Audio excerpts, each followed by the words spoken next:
We will defend these police officers. Listen to police officers' commands, listen to what we tell you, and just stop. The nation needs to realize that when we tell you to do something, do it. And if you're wrong, you're wrong. If you're right, then the courts will figure it out. We don't get to take the law, we enforce it. But at the end of the day, each and every man should go home safe.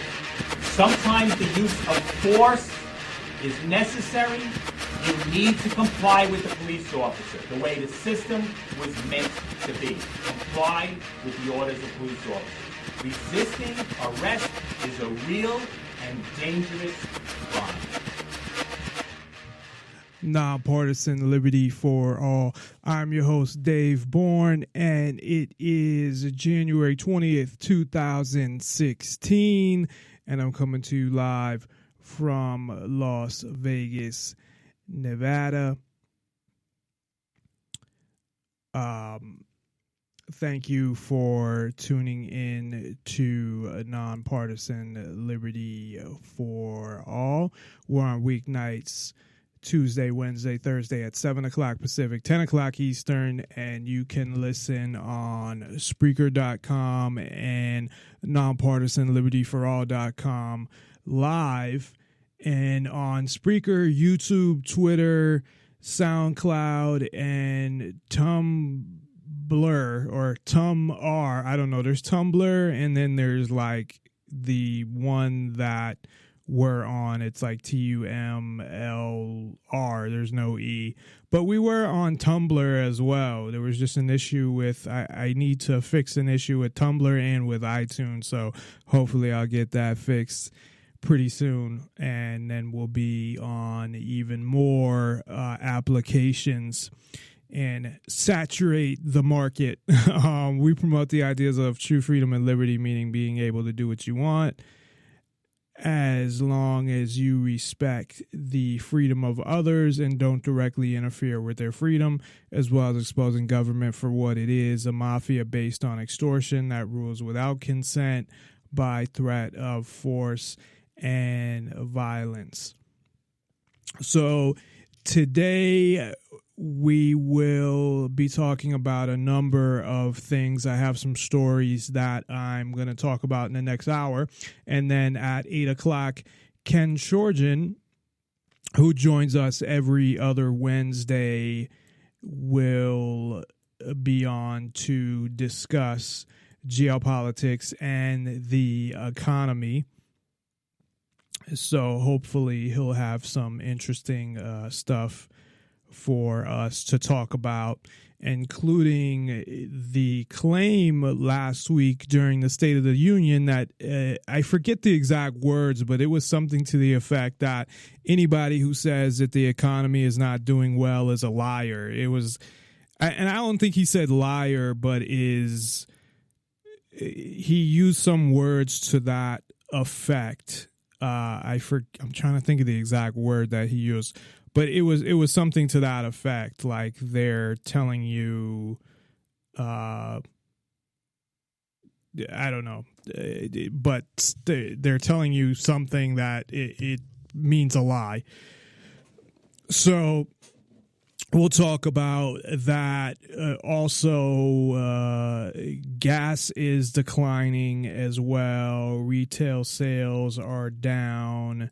So there's a number of things to talk about, and whatever else Ken has lined up to tell us about. So first I wanted to talk about a couple stories. I kind of just went like my lips were moving, but I wasn't saying that. Like, probably most of you haven't seen Raw, because I looked at the majority of my audience is 25 to 34, and I guess the tail end of that would have seen Raw, I guess. But it's this scene where it gets punched in the lips, and he's like, my lips, like he was trying to talk, but he's like, and my lips said, hey, fellas. like he was trying to talk and the air came out. It was much funnier in Eddie Murphy Raw, which I think between Delirious and Raw are two of the funniest comedy specials ever. And Raw was set up as a movie where it actually played in theaters, and I was too young to see it back then, even though I ended up still seeing it when I was pretty young. But I didn't see it at the theater. But anyway, I've seen it so many times I can like quote almost that whole thing. And then Delirious was before Raw, and I actually saw Delirious later. And I don't know which is funnier. They're both pretty funny. I think most people have seen Chris Rock stand up, and Chris Rock is good, but to me, Eddie Murphy is a lot better. But that might be, generations that see Richard Pryor compared to Eddie Murphy, and Richard Pryor was better, and Eddie Murphy got a lot of his stuff from Richard Pryor. Not that he actually took it, but that was like his idol. And I think the same thing with Chris Rock and Eddie Murphy, that he helped him coming up because he was in some of his movies as well when he was young. But anyway,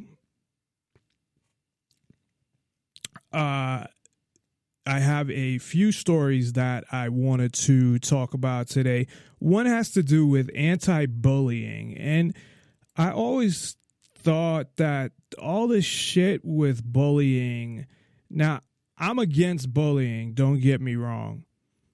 I am totally against bullying. I think bullies are fucked up, but my approach to bullying is totally different than what goes on now. When I was in school, and I was probably like the last, I wouldn't say generation, but the maybe last, I guess, generation, you can call it that, but that was able to actually fight and not get arrested for it. This whole that we weren't treated like babies when it came to stuff like that. Well, in some ways, but we were still allowed to fight, and you didn't have teachers getting involved in every thing or every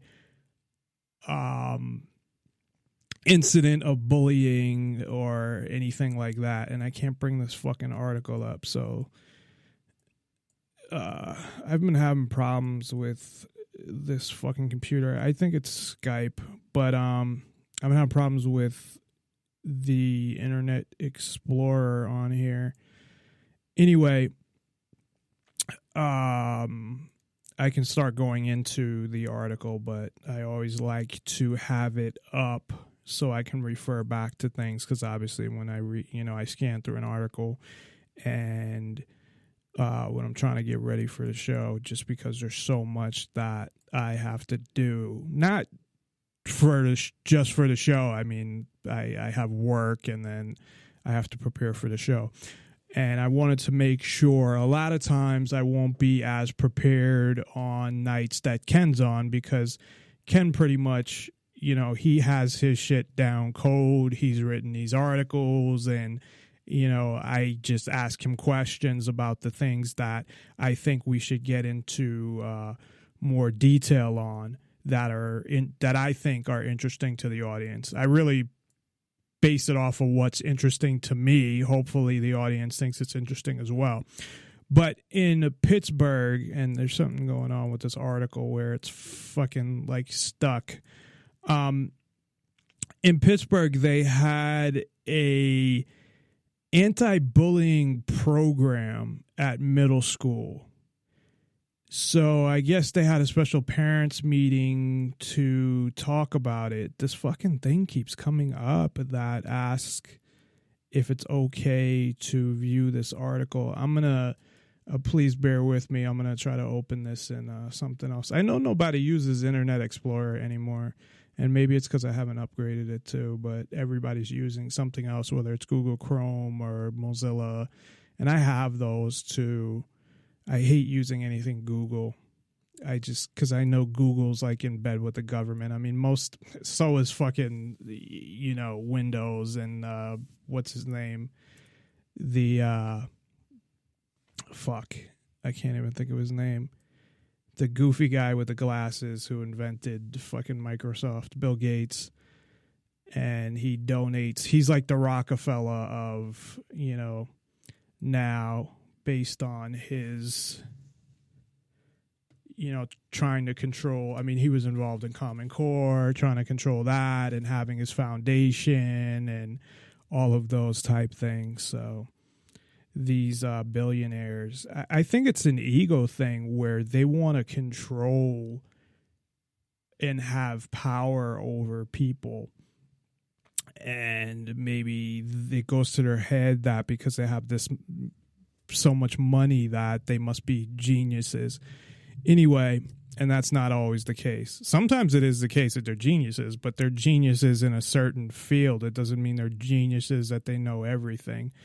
Anyway, there is legal action in the works, I guess. This is West Ellaheen. I think that's how you say it. I'm bad at pronouncing some words, but it's Allegene. So Ella, because I think the G's like silent, whatever. It's West, that spelling middle school. Anyway, according to parents, legal action is in the works after controversial anti-bullying program at the middle school in Pittsburgh. You know what? This seems to happen, to be honest, with articles that are pulled from Drudge. It's like they fuck with it. I honestly think they do. Because I've always had problems pulling articles from Drudge. And I'm not always like, I'm not a huge Drudge person. I go to it because, to me, I know they've been labeled conservative, but they do have a lot of articles that I think relate to freedom. And it depends on the day. But they are definitely a site that I think there is a lot of articles most days. Not a lot, but I mean, you kind of got to scan through and find the good ones. But I mean, every day you'll find a couple good articles in there that represent freedom and are important things to talk about. So anyway, and this article came from Drudge, but it wasn't written by Drudge. It's Pittsburgh CBS local. But I guess they had an emergency meeting, and this is what they're doing. This is what is really fucked up to me. So they're having an exercise, and I guess nobody, the meeting was closed off to the press, that they had a special parents meeting. But this is what they were doing with the kids. During an exercise at a January 15th workshop, students were asked questions amongst their peers and then grouped based on the answers. And this goes back to things like Common Core, where with Common Core, not you, but the government and the school, is collecting all of this data on kids. And I think there's the potential to map out what your life is going to be before you're finished with elementary school. I really do. I think the ultimate goal is that they analyze the type of kid and they push them in a certain direction. So it's like they've decided, we're going to push you this way and we need more workers in this industry. And the things that they can do with this are unbelievable. Never mind the fact that you'll get labeled a troublemaker just because you fuck up in elementary school, and which is totally unfair, because I knew kids in elementary school that got into some trouble, and then in high school they were fine. I mean, I got into trouble in high school, not really in school, but outside of school, as far as, you know, fights and getting arrested and things like that. And I get a fucking master's degree in business. So not that that means, you know, a lot, but I mean, I'm doing fine. I am somewhat successful outside of the radio show, of course. But so what I'm saying is, if they based it off of, or when I was in elementary school, I was really shy. So if they based it off of that, and I got in a couple fights from standing up to people, which was mostly me getting hit and trying to throw punches back because I was really skinny. But so this is what they did. So they had a circle, and they asked kids to move to the middle of the circle. If I'm just trying to picture this in my head. So I guess they had all the kids in a big circle, like all, and this is middle school. So I think middle school now is like 6th, 7th, and 8th or something. So, and maybe they, because I guess they were, I'm assuming, in the gym. I don't know that it was the whole fucking school. Maybe they did it by grade or did it by groups.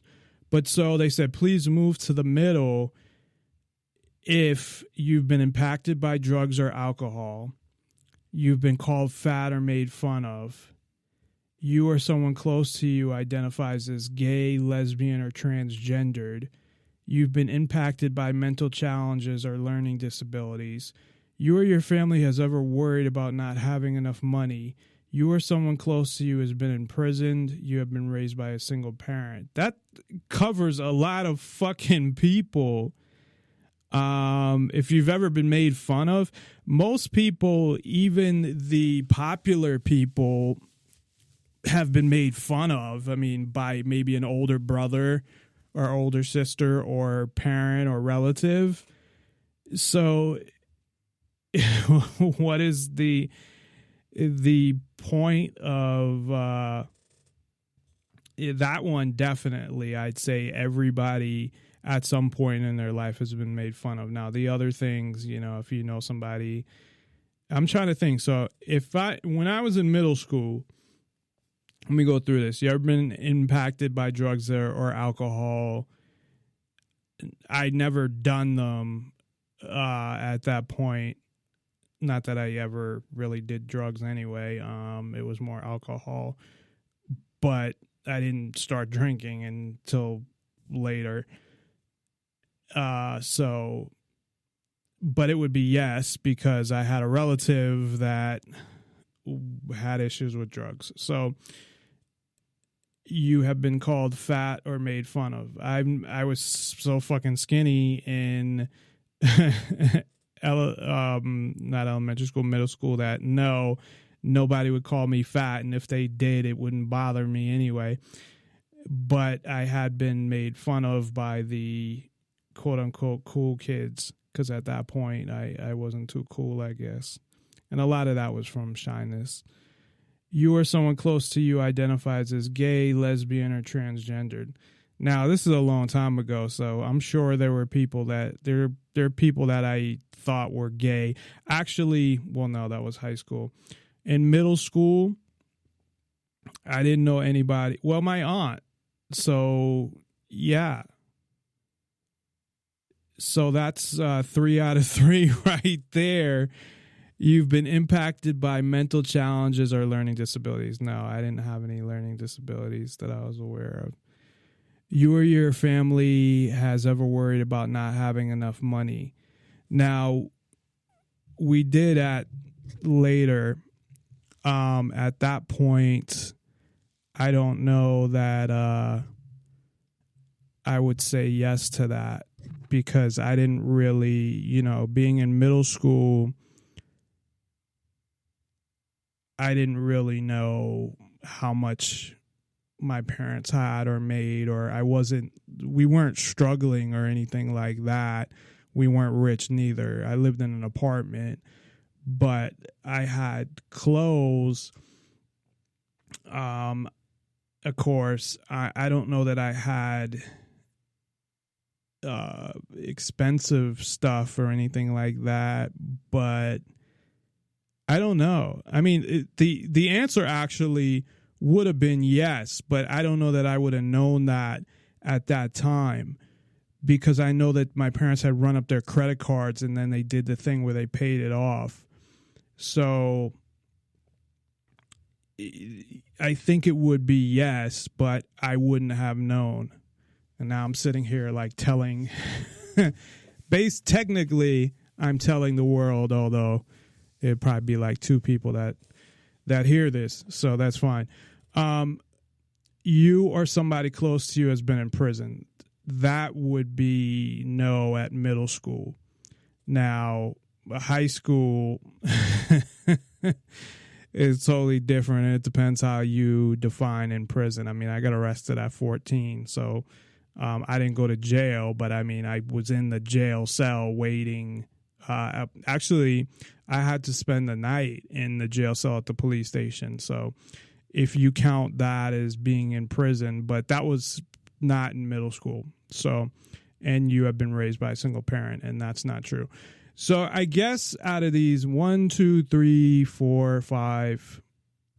out of 7 that actually would have applied to me. So now what the fuck did they do with this shit? So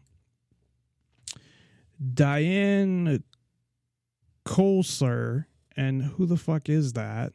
Because I don't remember seeing her name anywhere.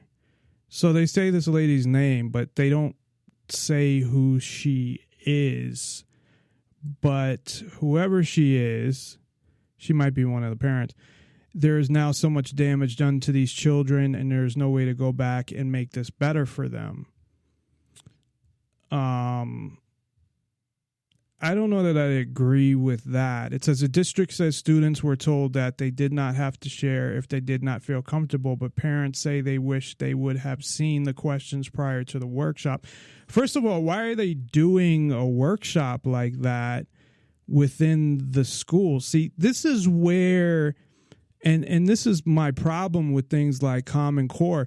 And believe it or not, this was my problem when I was a kid as well, when I was going to school, is that, and my father actually, believe it or not, believed in this as well, as that schools should not be teaching discipline. So he kind of backed me up to an extent. My father was a weird guy, not weird like that type of weird, but like he would back me up on certain things, but then he was just nuts, and I got hit a lot and stuff like that. But I'd rather get hit than get grounded. But I guess if they're saying things are way too sensitive at this point, definitely. Now, I think maybe that they weren't enough, and I don't want to spend my whole hour before Ken comes on this story, but we still got a half hour, so there's at least one other story that I want to make sure that I do cover regarding guns.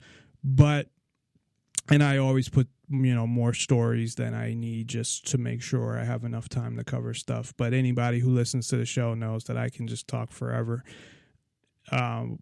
Which is weird because in a social environment, I'm not really like that if I'm not comfortable with the people I'm around. So I save it all for the air. I save it all for you, my fans. I have like 2 fans or something, if I'm lucky. But I guess they're saying that them thinking about it, because to be honest, they don't know who moved over there for what. I'm sure of this, though, because just remembering how they would do stuff, they probably did it one at a time. So they knew who went over because of what, because they said the first one, and then some kids went in the circle, and then this one, and some kids went in a circle, and then this one. I don't understand the point of this. And I guess they're saying the damage done is that, I guess I could think of two ways that other kids would know about it and that maybe it got them thinking about it.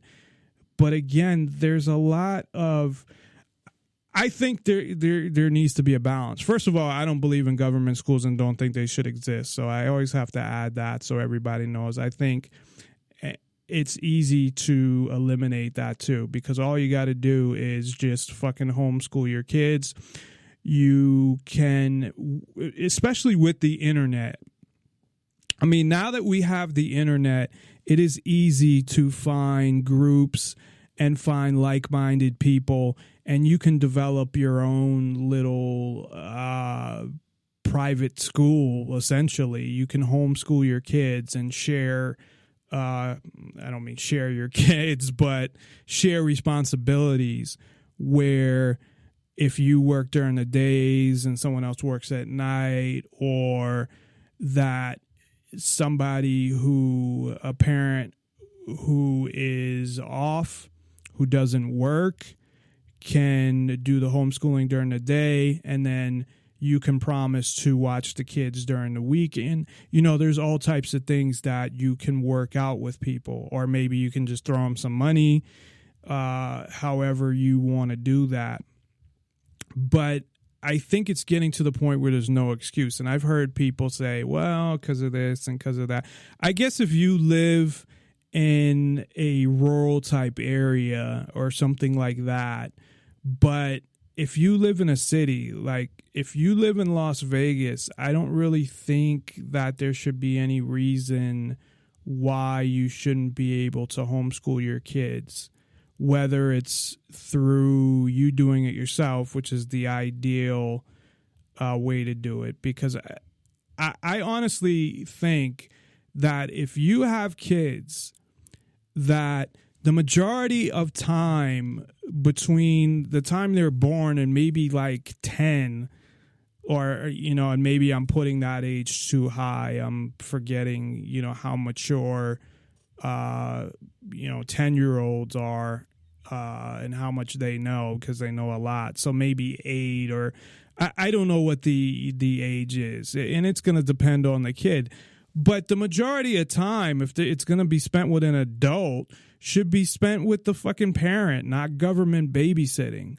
So at this point, though, if you live in a city like Las Vegas, which is a big city, you should be able to find like-minded people just on the internet alone, if you don't know them personally, or there are groups and things like that where you can meet like-minded people and try to work something out there.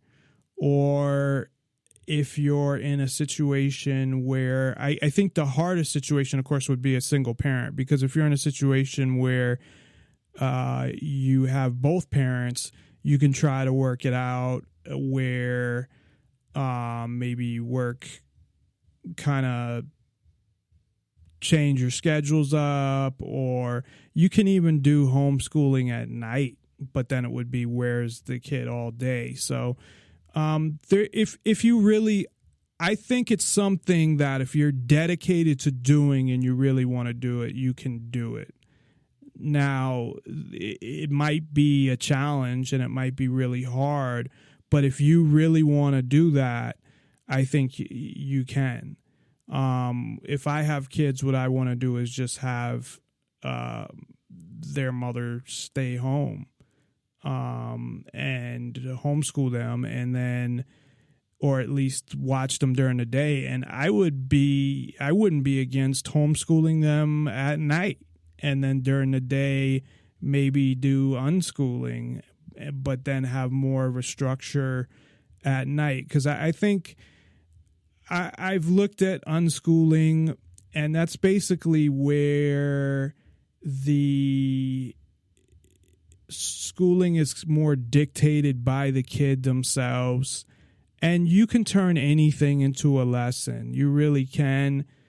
And you look at the things. I mean, the first thing I would do is look at what, and I'd start basically at an elementary school level, and then I can worry about later, higher grades later, and not even base it off the grade system, but things that you need to know later in your life to actually live on your own.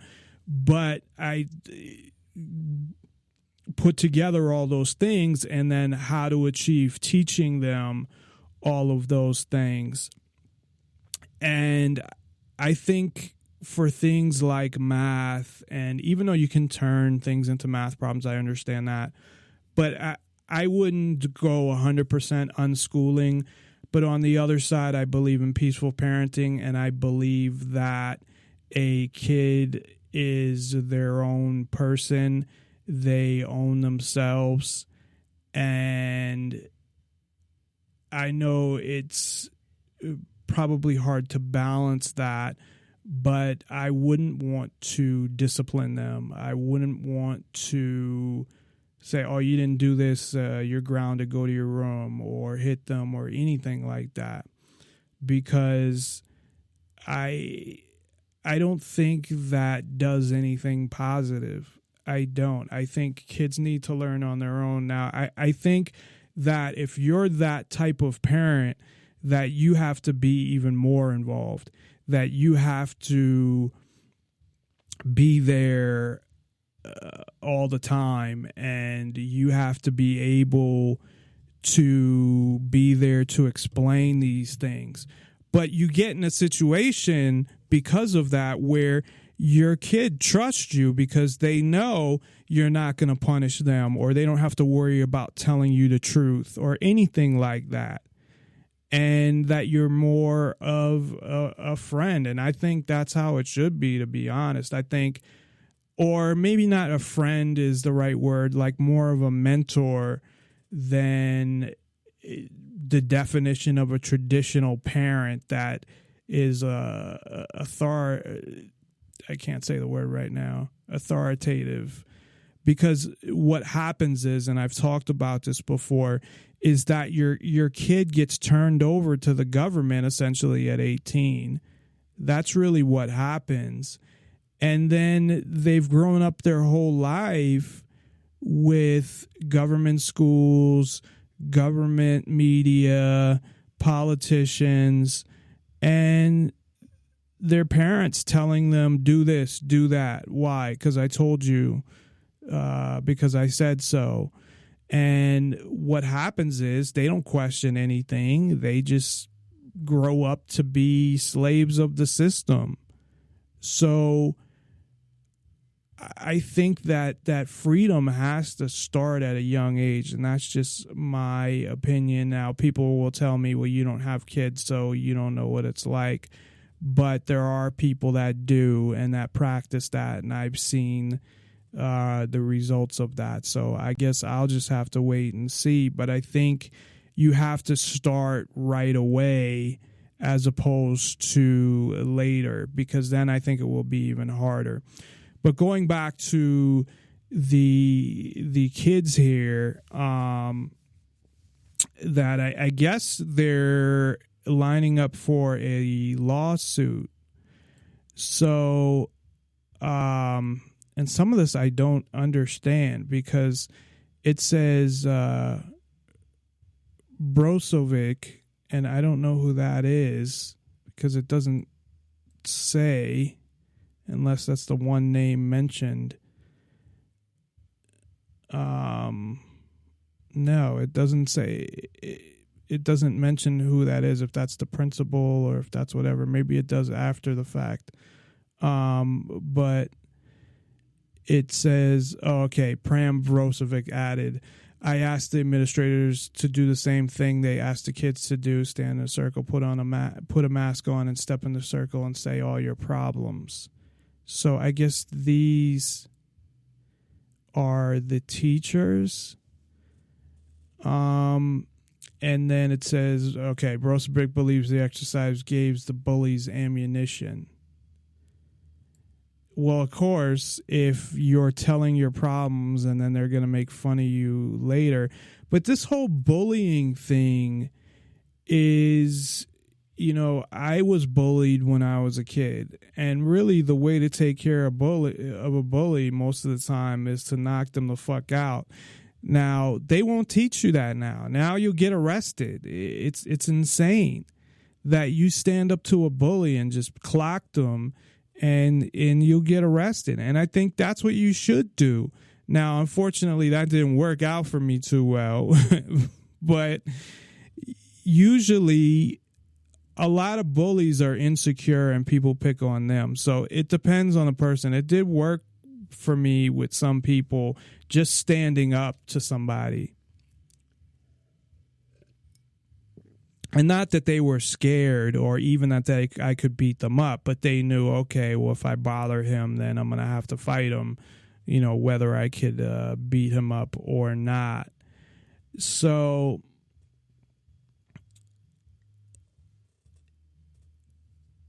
the parents, I guess, it says that it doesn't say there's a lawsuit, but there's potentially going to be a lawsuit. No one from the school district would comment on camera.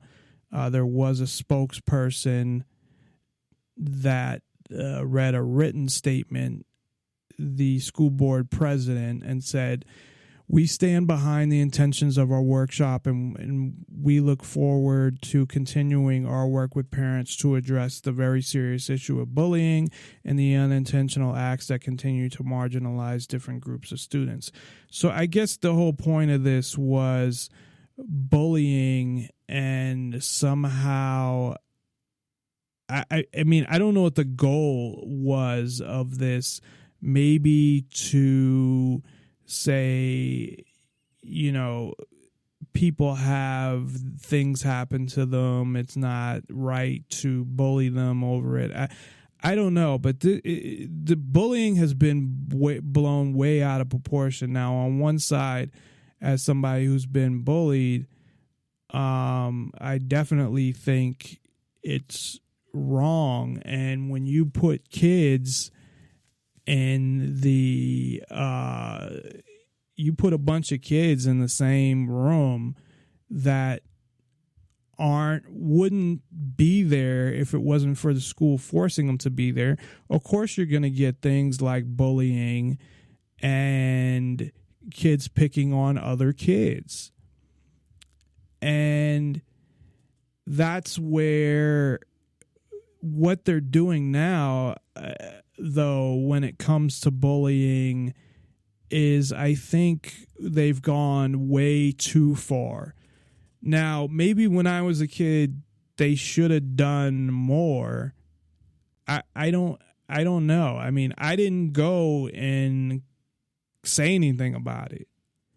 When I was a kid and I was what would be the equivalent of bullying by multiple people, I didn't go and complain to the teachers about it. I didn't go to the principal. I didn't do anything.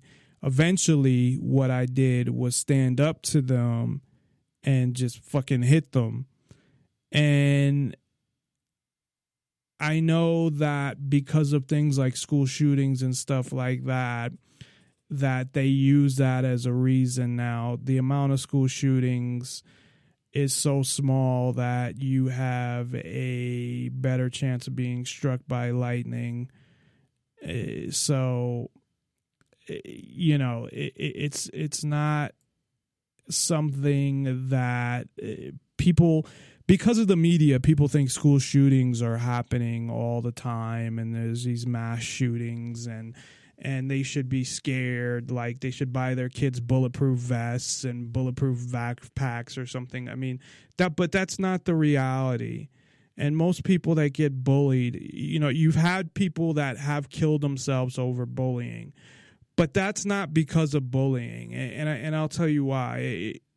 As being someone who was bullied in, say, elementary school and a little in middle school, and I wasn't really bullied in high school. And especially I had talked about 11th and 12th grade, where the people I was hanging out with, most people were scared of, so they didn't really say much to me by that time. But I would say, bullied in elementary school. Not that I would I wasn't the type of person where, people would say, oh, go do this or I'm going to beat you up or something, and I would do it. It wasn't like that. It was just, calling me names and stuff like that or whatever. And I think a lot of it was because I was shy. And then, as I had mentioned, I started finally just standing up. And I think kids need to stand up. I think the best way to handle a bully is standing up to them. I do. And if it comes down to a physical thing, then it does. And worrying about, when you're talking about elementary school and middle school, I don't think that you should be worrying about, well, we need to stop bullying because if we don't, or we need to make sure that people don't get in physical altercations, because if they do, there might be a school shooting, because that's not going to happen when it comes to middle schools and elementary schools. Now, high schools is a little different, but still, the amount of shootings is just, when you look at the percentages, it's vastly overrated. But I don't know, thinking about when I was a kid, again, I didn't go to anybody. And it made, I remember like second or third grade, and this kid that used to pick on me, and it made school really hard. Like, I didn't want to go there. And, thinking the way I do now, of course, I probably would have came in with a fucking baseball bat and smashed that fucking kid's head in. But I mean, at being 7 or 8 years old, I don't know that how much damage that would have done. But I'm not advocating that kids go to school with a baseball bat and smash the kid's head in.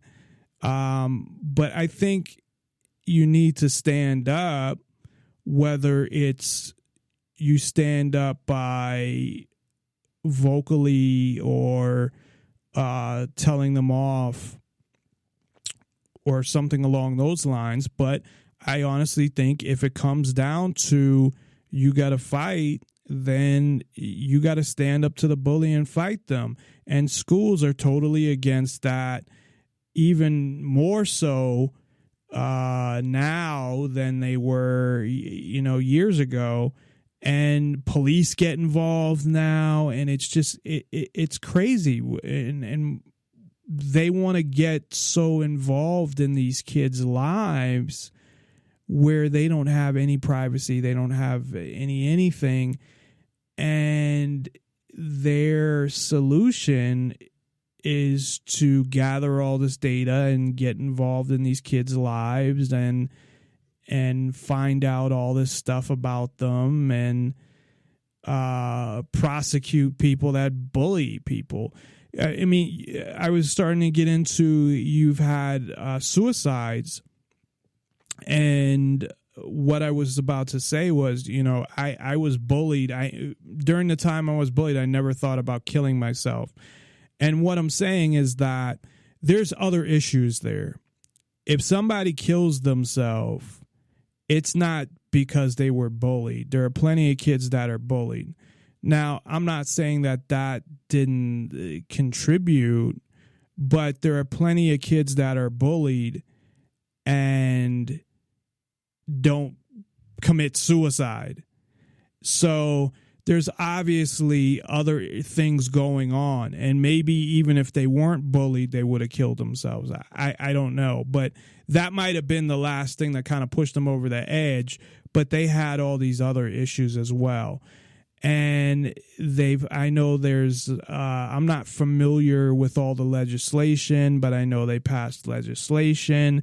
There have been kids that have been charged with crimes for bullying. And I would say that bullying, as long as you're not physical, in a way is free speech. Now, it might be considered harassment, and they could charge someone with harassment. But you're talking about kids. There's really no crime that I think kids in school should be charged with the exception of murder or attempted murder or something really serious like that. I, of course, think that all drugs should be legal. So, I don't think they should be charged with a drug charge. But I know that even back when I was in school that they would charge somebody if they caught them with drugs. But they're charging kids with all of this stuff now, and it's getting pretty ridiculous. And my answer to this is take your kids out of school, man. This is something that is really easy. And I talk about non-compliance, but this is something that I would consider non-compliance to an extent, but it's non-compliance in the sense that it's doing something different and kind of ignoring the law or saying fuck this law, but it's also legal to homeschool your kids. So at the same time, you're not breaking any laws. So I think the problems in school are very easy to solve, and it's get rid of government schools and take your kids out of them. Because again, you think of all of these things, or maybe you don't, but I mean, I think of all of these things. It's not just that the education sucks. If you look at the graduation rates and the test scores and things like that, it's not just that. It's so many other things. It's the fact that you're putting a bunch of kids into a classroom and you're almost inviting bullying, because what do you expect? And it's all based on age. It's not based on where you're at education-wise, like what level you're on. And an ex-co-host made a good point and said, what are kids going to learn from other kids except to be bad, really? Or not necessarily bad, but they're better off being around adults for at least a longer amount of time. And that's where, schools, it's government babysitting. It's you're dropping your kid off, at least until, as I had mentioned earlier, maybe 8, 9, 10 years old. I mean, when they get to a point where they're old enough to make their own decision as far as, or old enough to stay alone or whatever, where they could say, hey, I'm just going to, I'm going to do online school, or I want to go to school, then, I guess that's up to them. And I think that should be their decision. But really, I don't see anything positive about school. And I know with homeschool stuff, they always talk about, well, what about being able to relate to other people and socialize with other people? Well, for one, I mean, I think you would learn more socializing with adults, number one. And number two, you're still able to do that. And again, especially with the internet, you're able to find groups, other homeschoolers, and things along those lines. That the internet has opened up so much in so many areas. And as I had mentioned earlier, there's no reason why, if you really want to, that your kid shouldn't be homeschooled, because you can find people on the internet and find a group of like-minded people, and then based on your schedules, try to set something up where one day one person does it and one day someone else does it, or you trade where you babysit the other person's kids on the weekends, or whatever you come up with. But it's not hard to find, especially if you're in a big city. So we only have 10 more minutes until Ken's going to join us, but I want to make sure I go over this other article that is important to me. And one of the things that I didn't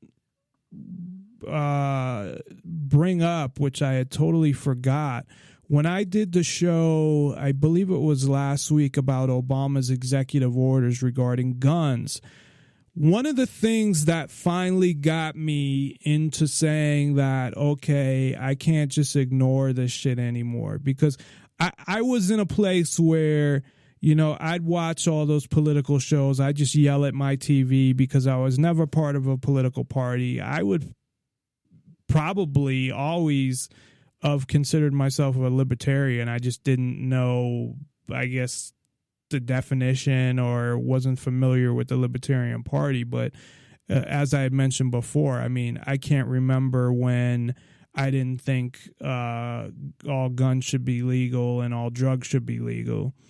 And I always hated political parties. I thought they were full of shit. And I'd always watch the different, MSNBC and then Fox, and, compare how they're full of shit. And I got to a point where I'm just like, you know what? I don't want to deal with any of this shit anymore. And it's not going to make a difference anyway. So I had even stopped watching some of that stuff because I would get too mad. That was back when I was a lot angrier, I think. And I would just fucking yell at the TV and just, I didn't want to hear the bullshit, because it was. And it's like even the people saying it knew it was bullshit. But anyway, finally, when I had, after the Newtown shooting, and I really thought that they were going to get to a point where they were going to be able, they being the government, were really going to be able to hardcore go after guns. And in a way they did, just not in the state of Nevada, because it's the type of state that, I'm not really worried about any state laws. Actually, it's been the opposite. Recently, we no longer have to register handguns in Clark County. The rest of the state, you didn't have to. But even that, and that was the state did that. The state said that you can't, it's when you can't, a county can't overrule the state law.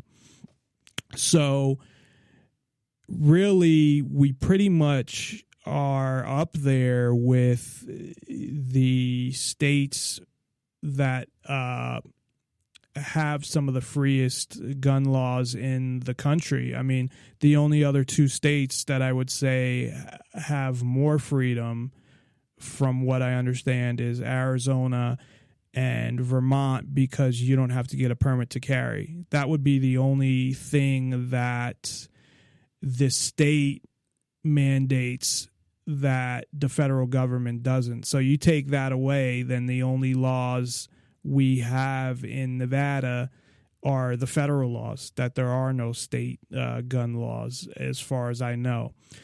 But there is a federal bill that would allow for suing gun manufacturers for people that are killed by a gun.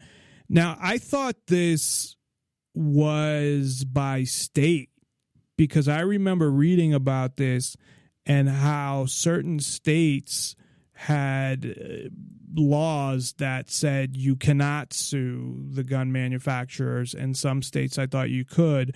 But it says in this article from RT that there was a protection law, the Lawful Commerce and Arms Act of 2005, which shields it from litigation over gun crimes. So maybe when I looked at it, it was prior to that, but I had thought that some states you could still sue. So they're essentially trying to repeal this law. And I do like repealing of laws, but not in this case. There shouldn't even have to be a law. This is one of the most ridiculous fucking things that I've ever heard of in my life. And I'm tired of, as I guess I call myself a gun enthusiast, I am a member of a range. I have different types of guns that I go shoot there. That this is getting ridiculous with trying to hold gun manufacturers accountable. And you have this fucking douchebag, Representative Adam Schiff from California, of course, Democrat. He said in an interview, and his analogy sucks. I'm just going to say that before I even read it. But if you're a pharmaceutical company and sell faulty drugs, you can be held liable. Yes, faulty drugs is the point. Faulty. If you're a liquor store and sell to minors, you can be held liable. Okay. Same thing with a gun store. If you don't go through a background check and whatever, you can be held liable. Why should it be any different for gun manufacturers? Oh, and the other one was if you're a car maker and your airbag kills someone, you're potentially liable. That would mean a faulty fucking airbag. So what you're talking about is that these things are faulty, that there's something wrong with them, that they are doing things that they're not supposed to do. So the equivalent is if a gun backfires and shoots you in the face, then you can sue the gun industry. Or safety doesn't work and you shoot somebody by accident because the safety was, although you shouldn't even do that, you should know better by gun safety laws, but whatever. If the safety was faulty or something like that. So his analogies are just fucking stupid. Now, what this obviously would do is try to put the gun manufacturers out of business so they cannot sell guns. And what they would probably do is sell guns in other countries or... because if you think about it, what is a judge going to award somebody? Because they're going to look at it as, oh, well, you're negligible for murder, so we're going to award the plaintiff, $10 million. And if you're getting those suits all the time, even for illegal gun, I mean, what the fuck? And I had mentioned yesterday when I was talking about political correctness and how guns fall into that it's in politically incorrect. I was fucking that up, putting the N on the wrong one. To talk about guns in a positive way. In any way, really. And I had mentioned when I was in college and I went to school in Boston that I had to do a presentation. And my presentation was going to be, because they've been doing this forever, how guns are portrayed in the media. And not that I like to say my age, but this is, I believe, 2000. So this is 15 years ago. Or 16 years ago, that the media was still negative towards guns and the way that they talked about and presented them. And they would, in any rap video, they would blur them out. They would bleep any word for gun in any rap song. It was crazy. I mean, it is crazy because it continues. And it's, you know, it goes back to this whole thing of, I believe that the goal is to ultimately ban guns, because then you have an unarmed populace and you have the government there able to essentially, they know that there's an unarmed populace and they know they can probably get away with whatever they want because they're armed and the people aren't. But I don't know. It frustrates me so much when it comes to this, because these are idiots that just don't know. Maybe idiot isn't the right word. They're naive. They don't know anything about guns. They don't know about collecting guns, or how different guns are, you know, different calibers are totally different and they shoot different, and how much that guns protect people. I mean, I found an estimate, and I looked at a couple of articles. I mean, it was anywhere, because they don't track it, of course, because they don't want to, because it would show that if there's 8,000 people, according to Obama, that are killed by guns, the estimates that I found in multiple articles, now I don't know how accurate it is, was between 2.5 million, that might be kind of high, and 500,000 people that have been saved by guns. Now that does seem kind of high, but there's definitely no doubt in my mind there's a lot more than 8,000. You know, I would even take 100,000 and even lower it to that, and take that. I mean, that's still a huge amount of people. And it doesn't necessarily mean that people are shot. You know, there's just pulling out of a gun.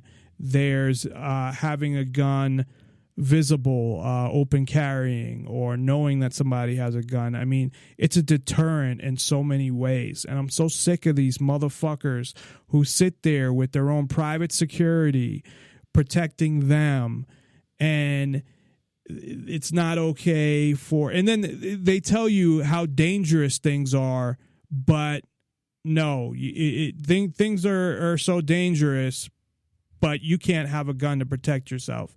And it's not just that, it's also protecting yourself against the government. And that's the main reason, is that we're heading into, obviously, territory where the government is getting, you know, I don't know if you have a rating of 1 to 100 where the government is at, but what I believe and what I've talked about before is that government, and if you look up the definition of government, you'll see in every fucking definition the word control, that ultimately it's to control every aspect of everyone's lives and to control everything in society along with it. And where they're at now, I don't know, but they're getting close to the end. And at some point, people have to stand up. Now, I'm not advocating initiation of force or attacking anybody or anything like that. I only talk about self-defense, and that's it. But this demonization of guns, and I saw it in Massachusetts, how they brought people up to look at guns as bad things. And what did that do? Well, only criminals, for the most part, were attracted to guns because they were brought up to think that guns were evil things. So I'm going to take a quick break because we have Ken waiting.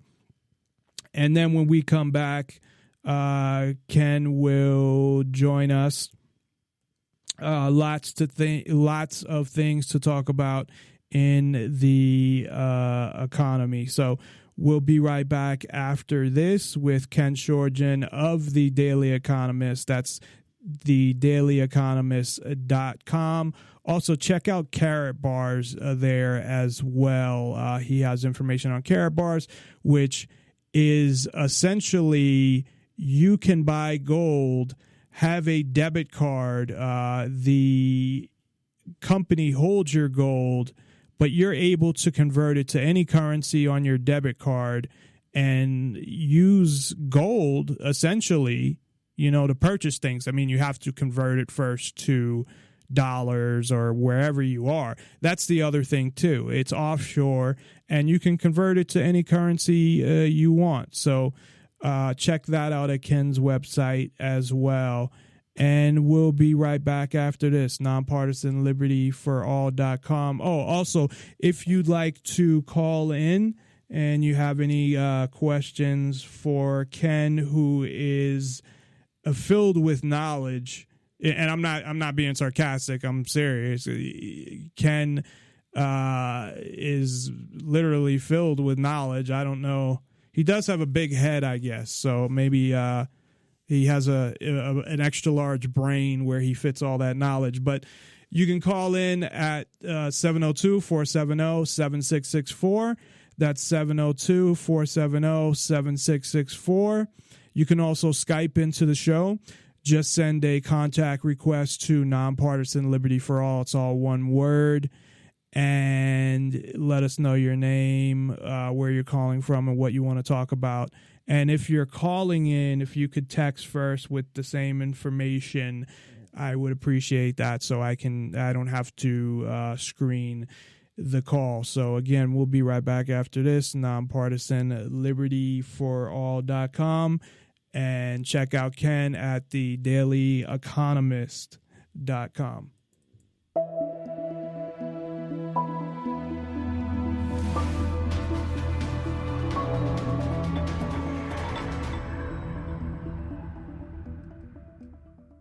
Welcome to Financial Buzz Market Weekly. I'm R.K. Walker here at the New York Stock Exchange, bringing you a review of this week's stock market. On Monday, stocks managed to just about hold even, stemming losses from the prior week, which was the worst week for markets since 2011. Oil continued trending down as concerns over slowing growth in China point to less demand for commodities. On Tuesday, the Labor Department's JOLTS report for November showed job openings were up 1.5% to 5.431 million. Oil remained weak, and reports surfaced indicating that the People's Bank of China intervened to help strengthen the yuan. Markets rallied on the news. On Wednesday, the Federal Reserve released its Beige Book, stating that consumer spending growth is moderate, held down by weakness in apparel sales. Auto sales were mixed, and wage and price inflationary pressures are low. Overall, growth was rated as modest in 9 of the 12 districts. Brent crude briefly fell below $30 a barrel and then recovered to close at $30.31 a barrel. Markets ended the day down sharply, with the Dow Industrials shedding 364 points. All three U.S. averages closed more than 10% below their 52-week highs, making the market correction official. On Thursday, jobless claims for the week ending January 9th increased 7,000 to 284,000. Import prices for December fell 1.2% and export prices fell 1.1%. Markets rallied strongly, with the Dow Industrials gaining 227 points. On Friday, the Producer Price Index for December was down 0.2%, retail sales were down 0.1%, and industrial production was down 0.4%. Oil also dropped, and the Dow Industrial average fell more than 350 points at the open. Now let's take a look at some stocks. Shares of CyberArk Software jumped 20% Wednesday after it was reported that Check Point Software Technologies is in initial talks to buy CyberArk. Officials from both companies declined comment. If the deal goes through, it would be Check Point's largest acquisition to date. CyberArk's market cap is currently $1.2 billion. Chipotle's stock jumped more than 6% Wednesday after the popular burrito chain announced to investors and the public that they are confident that steps taken to tighten food safety will prevent future food poisoning outbreaks. Chipotle shares were down more than 44% within 3 months after the outbreak of E. coli in its restaurant chain. GoPro shares dived about 16% during midday trading on Thursday after the company reported to investors that they are going to miss revenue forecasts for the fourth quarter of 2015. The company's cameras did not sell as well as predicted during recent holiday sales, and GoPro is hoping to improve its revenue with the release of new products in the virtual reality and drone markets. Netflix was down more than 8% Wednesday after Morgan Stanley downgraded the entire tech sector to underweight. Netflix's shares were also impacted by the rumor that Apple may be interested in purchasing Time Warner, which will help the tech giant to start its own video streaming business and compete directly against Netflix. Solar City Corp shares dropped more than 13% on Thursday after Nevada regulators upheld their decision to charge fees on solar rooftops. The fees took effect January 1st, and they are threatening the development of solar rooftops in the state. This is Financial Buzz Market Weekly. I'm RK Walker, and I'll see you again next week.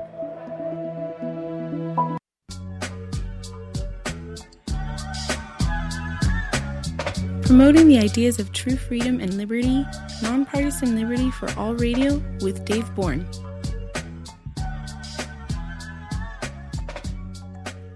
And we are back promoting the ideas of true freedom and liberty, something that I don't think many other shows, and I'll give people the benefit of the doubt, I guess, and say many other shows, because I'm sure there's some shows that do, not any really big shows, probably besides Free Talk Live, I guess. But I don't think there's any show like ours. Now, that might be a bad thing for some people. They may take that as a negative. But I do think we are an original, and I like the fact that we are. And, you know, like I said, that can be a positive. That can also be a negative. But we do have on the line over Skype Ken Schortgen of the Daily Economist, dailyeconomist.com. Ken, are you there? I am here. Pleasure to be here, Dave. Did I just want to make sure when I mentioned, if you heard when I mentioned carrot bars, if I mentioned that correctly there. Well, the thing about carrot bars is it's a great way to buy gold affordable. For those who can't afford to buy it by the ounce, you can buy it by the gram. You can either have it delivered to your house or stored offshore for free in one of 3 of their vaults. They're in 122 countries, so you don't have to worry about confiscation.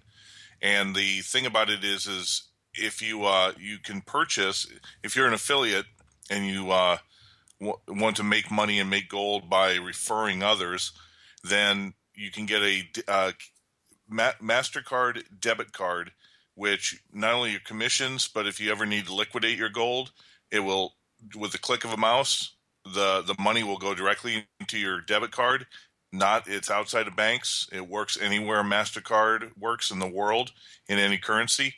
Or you can purchase the card for something like $45 and, just use it from there. And the great thing about these debit cards I found is not only can you use them in ATMs, but I take money from my bank account and upload it into my debit card. So that's one way.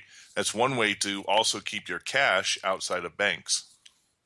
So how does that work? So you take, say, you have whatever, you're taking $100. So you could take $100 out of your, let's just say you use Wells Fargo for the sake of argument, just for our example. So you have a bank account, say, with Wells Fargo. So you can take the $100 and load it onto your carrot bars card? What I would do is I go up to a teller and say, I want to go ahead and take so much out of my account and have it loaded up onto this card. And since it's like a credit card, a debit card, it's got the numbers, and they can just go ahead and transfer it right there. So does that transfer the money offshore to where your gold is? Well, sure. I mean, Visa and MasterCard, they may be processed. There may be banks that run Visa and MasterCard processing, but Visa and MasterCard are separate financial institutions, not in the banking industry. So, right. And they're also attributed to whichever, like you can get a PayPal MasterCard, which would be tied to PayPal. this case, you get a Karatbars debit MasterCard, and it works just like if you went to your grocery store and got one of those Visa gift cards and paid the lady at the checkout $500, and your gift card is a debit card worth $500 used anywhere in the world in any currency. That's what the equivalent is, only it's not a one-time card. It works for whatever the expiration date is, Right. and you can go ahead and just load it up, multiple times. And that's, Nice. like I said, it's the best way. If you buy gold and you keep it stored and you need to liquidate your gold to get cash, then you can go ahead and with a click of a mouse, boom, liquidate the gold. It gets uploaded right into your debit card, and you're good to go. So it's one of those that it's a way to function, not only keeping your money in gold, but also be able to function outside the banking system. And you could take that 100 and load it onto your card and buy gold with it as well. Or you put 100 on your card and go to a restaurant, go to a convenience store, go to anywhere that accepts MasterCard, which is pretty much anywhere in the world. Well, I was saying that as well, that you could, if you wanted to take that $100 and get gold with it, you could load it onto the card and then but you wouldn't purchase need it to. that way, right? You wouldn't need to. Well, you'd buy. Okay, I see. You what just you're buy saying. it from your Right. Karatbars back office, dashboard anyway, and it doesn't cost anything to actually set up an account with But Karatbars. can you convert it from? So say you put that $100 in there, or say you put $500 and you only say use like $300, and then you have $200 on the card. Can you just convert it from the card to gold? Well, sure, but like I said, if you're going to purchase gold, there's no reason to use the MasterCard as a middleman. When I buy gold from my regular bank account, I just take my Visa debit card, go into Karatbars, where I've got my I'm already registered and an affiliate. I go in there and I just pay for it with my Visa, and it goes straight out of my bank account. No, the debit MasterCard is used for other functionality. If you want to buy gold, you do it in the normal process. I wouldn't upload to the MasterCard and then buy gold. No, that's adding an extra step. Plus, you're going to pay fees when you do that. So there's no reason to do that. Yeah, and just real quick, because I don't want to spend a lot of time on this, but if is all your gold stored on the card, or do you? No, the gold is physical. It's physical gold. Right. No, I understand that. It's only when you liquidate it that it gets transferred. Okay, that's what I'm saying. Physical gold into digital currency on your card. That it's not like on your card is you can't use the gold, but it's sitting. You actually have to load it onto the card so you have your account somewhere, and then you just load it onto the office and say right. you want to go ahead and sell the gold right there, and they'll transfer it. If you have a MasterCard, like I said, if you're an affiliate and you are referring people and receiving commissions, then you get the card pretty much for like $25 after you get $25 worth of commissions. If you don't want to do it that way, but you want the card anyway, it's going to cost about $45, and they'll send you the card, and you can use it just in the same way. Okay.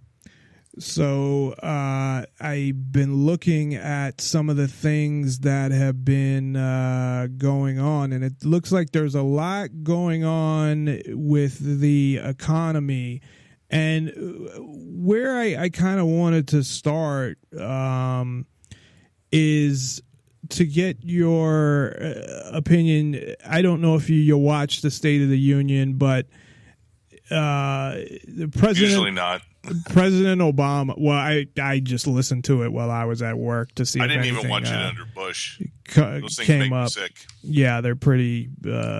I know he said the economy is good, but what else is he going to say? Well, he didn't just say that it was good. He said you're delusional if you don't call it good. Something to that effect. Yeah. So what's the real story of what's going on with the economy. What's the story going on? The collapse is happening now. There's a gentleman named Bill Holter. He's a he works with silver and gold. He's a metals analyst, and he now works with Jim Sinclair. Most people don't know who Jim Sinclair is, but he is incredibly famous going back to the 1970s. As a matter of fact, he was the one who predicted that gold would go to $850 an ounce in 1980. He has a lot of credibility. As a matter of fact, he was the primary and head consultant by the Chinese to set up their new Shanghai Gold Exchange. So this guy has all the credibility when it comes to metals, even more than anybody you might see on the internet or the alternative media. Just an aside, because I know you had mentioned that before, that they were setting up their exchange. So have they completed that, and are they selling it at a different price? Well, no, they're not selling it at a different price, but the Shanghai Gold Exchange has been up for about a year. What they do is they sell physical gold. Now, the spot price that is done through the London Fix and the COMEX. Now, they're two different things. There's the spot price, and then there's the paper price. The spot price is determined by London twice a day in this little office. They've been doing it for 100 and some odd years. What China does is they take the original spot price, but because of supply and demand, they recognize, and they have been doing this for over a year, they recognize that the spot price is well below the actual value of gold. Right. So if you buy gold in any large quantity on the Shanghai Gold Exchange, you are paying a premium of about 30 to 50%. So really, if you're buying physical gold, not just in China, you're going to pay about 30% here in the States. If you buy an ounce of gold, and today gold went over 1,100, finally broke that resistance, you're going to pay about $1,300. You're going to pay a $200 premium, because that's what the real value of gold is. And the paper price that you see, the spot price, $1,100 or $1,107, this is determined by the COMEX to protect the dollar. That's why they do it. They manipulate through paper contracts in the futures market to keep the dollar keep everybody from getting into gold and protecting the dollar. Now, the thing about the Shanghai Gold Exchange and what you were saying about determining price, back in about June or July of last year, they made an announcement that they were going to start declaring the price of gold, their own price of gold, in the yuan or the renminbi. They're the same thing, in their own currency. And what ended up happening was, I think they could have done it in December, but they chose not to, because they're still accumulating gold. They're still buying it at this cheap price that the U.S. keeps forcing it down and London keeps forcing it down. So they're still accumulating gold. They in December, they said that they were going to go ahead and extend it until April. So we're looking at April. And what ends up happening is, once China starts determining the price of gold in the physical markets, the COMEX is pretty much toast. And they're going to lose the ability of the spot price, because the one key thing about the U.S. COMEX, the futures market, is they have not delivered any gold for nearly 3 years. They're no longer a commodity market. They're simply a paper and a paper derivatives market used to protect the dollar. So once a physical gold market, which is going to be in Shanghai, once they start declaring a price, which is going to be way above the spot price, they're going to determine what they believe the actual price of gold is based on supply and demand. Then that's where everything's going to shift to China. Instantly, gold is going to skyrocket for in currencies all around the world, and that's when the show really begins. And how long until you think that happens? Well, April. Right now, everything is set for April. Now, they may delay it at some point, but they're prepared to do it at any time. One of the interesting things I think they may have held off too is because when you start taking over some of these Western financial programs, you set in motion the collapse of the Western financial system. And so they need to make sure that they are prepared for it. As a matter of fact, today was pretty interesting because the stock market opened up minus 350. And at one time it was down 530 points. Then out of nowhere, maybe about 2 o'clock Eastern, out of nowhere, the stock market started rising, and it started rising fast. It went from minus 475 to about minus 150. That's a huge move in a short amount of time. Most people were thinking that it was the government and the Fed and the exchange stabilization fund, or the plunge protection team, trying to stabilize the markets.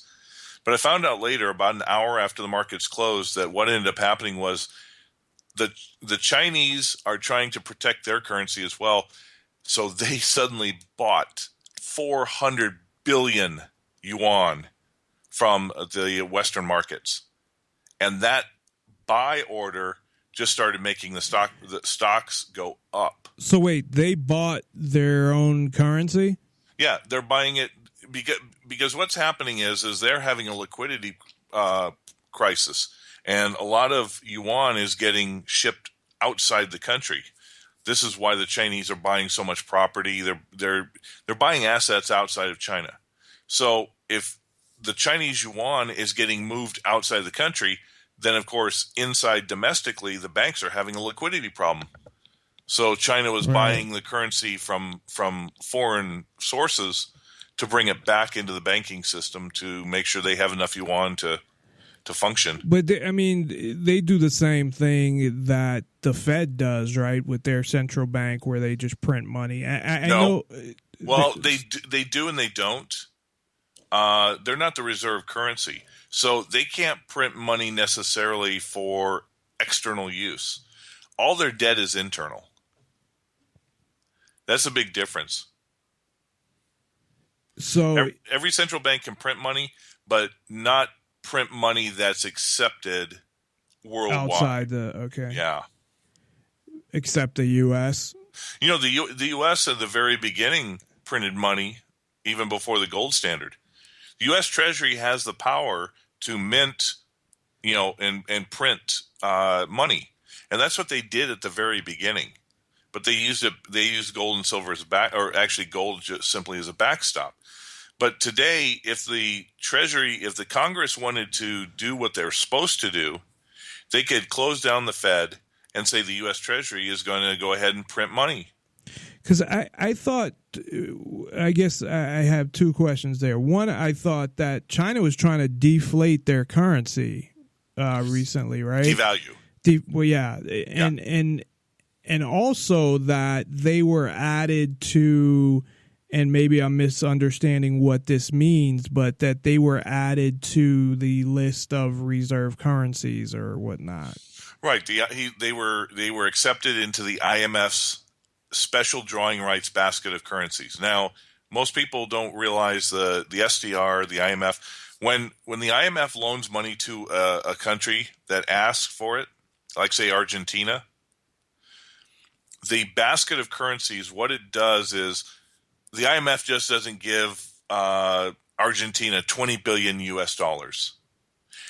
There are 5 currencies now in the basket of currencies, and each has a percentage. Like the U.S. may be 45%, so they yuan maybe 15%, whatever. So when the IMF then lends the money to Argentina, they will give them $20 billion worth, but they'll be broken down and they'll get like 5 different currencies in certain denominations. So say they might get $10 billion in US dollars, $5 billion in Chinese yuan, $3 billion in euros, $2 billion in pounds, and $1 billion in yen. But so adding them getting added to that list still doesn't allow them to print money the same way that the U.S. does? Well, it's not internationalized, and they're already working on that. They've opened up to internationalize a currency. You have to be able to sell bonds That's how you print money. Okay, you create a bond, you find buyers for it, and that's debt. That's how money's created. It's debt-based money. So China has to have buyers for their bonds to be able to print money. Well, that's why everything's been internal. In the U.S., the Fed buys the bonds. They do now, but until 2010, 2011, when QE started coming out, foreigners bought the bonds. The petrodollar agreement. As part of the petrodollar agreement, Saudi Arabia was forced to take its reserves and buy treasury bonds. And when China does trade with the U.S. and there's a big trade deficit, say if China has $200 billion per quarter that they have, they get in excess trade, they don't want to keep $200 billion in dollar bills or $100 bills. What they'll do is they'll buy treasuries, which allow them at least to get a modicum of interest for holding dollars. And since those treasuries are considered AAA rated around the world, they can actually use those treasuries as money. So if they went to, say, Africa and they bought diamonds and gold from some of the mines in South Africa, they could give them treasury bonds because they're good as equivalent of the dollar. It's much easier to carry around a single bond that's worth $100 billion than 1,000 suitcases with $100 bills. Yeah, I'm just thinking about all the gold and silver that I had sold and that I wish I had it now, but that's a whole nother issue. But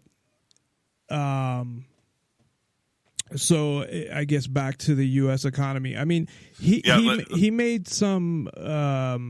Sorry, I didn't mean to interrupt. But I mean, he made some specific statements, and I had even done a little research, and I don't know. I'm assuming you know this, that from what I had found is that there's a bunch of companies that are laying people off. Not only that, like GE, I guess, is laying a bunch of people off. British Airways, Tiffany's. Yeah, but GE is not a good example, because the reason GE is laying people off is because they're moving their headquarters from Connecticut to Boston. Okay. Yeah, they're moving their headquarters. No, the ones you want to look at are Macy's and Walmart, because we just got done with the Thanksgiving, Black Friday, and Christmas holiday shopping season, the biggest retail season of the year.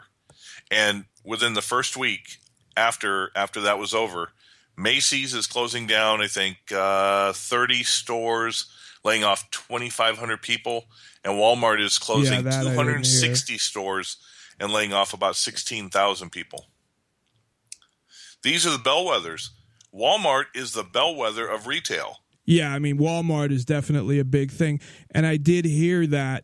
But from what I understood, and it might have even been from reading your article, that it had something to do with the way, like, for them, they're not going to lose any money. They're changing how what they're investing their money in. Well, see, you got to take things with a grain of salt. If a CEO does a conference call during their quarterly earnings thing, they're not going to tell they're not going to tell their shareholders that the economy's dead and Walmart's going to lose money. They're not going to say it. You're going to have to find that. You're not going to find that when the shareholders do their or the CEOs do their conference call. You're going to have to do that when you dig deep into their financial filings. Yeah. So is there any information that you have on that, or any opinion on why Walmart's doing that and what they're planning, if anything? Yeah, well, what Walmart's getting rid of all their stores is because there's a bunch of stores. They saturated the entire country. Yeah, no shit. In Las Vegas, you have one like fucking every 5 miles is a goddamn Walmart. Yeah, but those aren't the ones that are. But they're actually not closing. Yeah, I looked at the list, and again, I don't know. You may have had that list. there was actually a list of all the Walmarts that were being closed, and none of them were in Nevada. I think there was one in like Carson City or something, but none of them in the Las Vegas area. Yeah. No, Walmart's in every podunk town across the country. Right, so right. you may have one gas station, one grocery store, and you got a big, huge Walmart. Well, they're getting rid of the ones that aren't sustainable. So, eventually they said they're gonna open more, but it's mostly gonna be internationalized. But either way, we're talking Walmart. They are what is considered a bellwether, just like ExxonMobil is considered a bellwether in the oil industry. Apple and Microsoft are the bellwethers in the tech world. Intel, Right.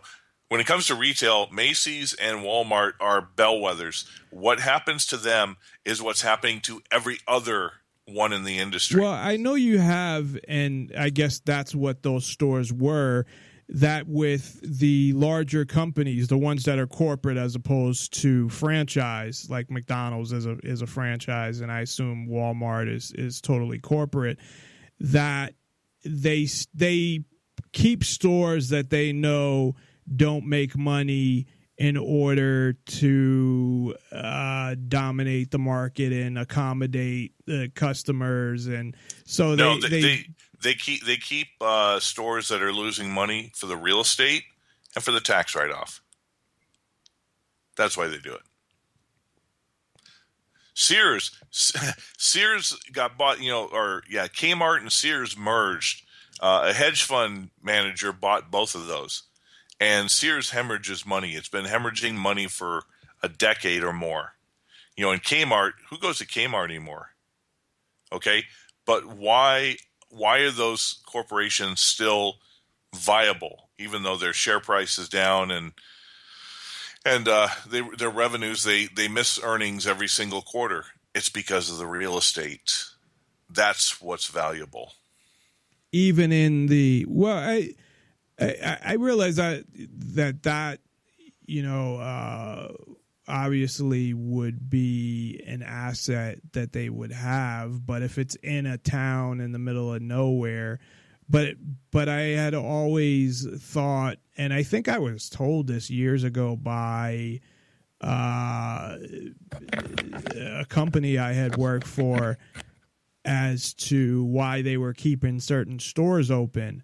And I guess it was a regional manager or something like that. And it was, that was the reason that he gave. Not to say that, things haven't changed a lot since then, because we're talking, probably 20 years ago. But that one of the other reasons was just to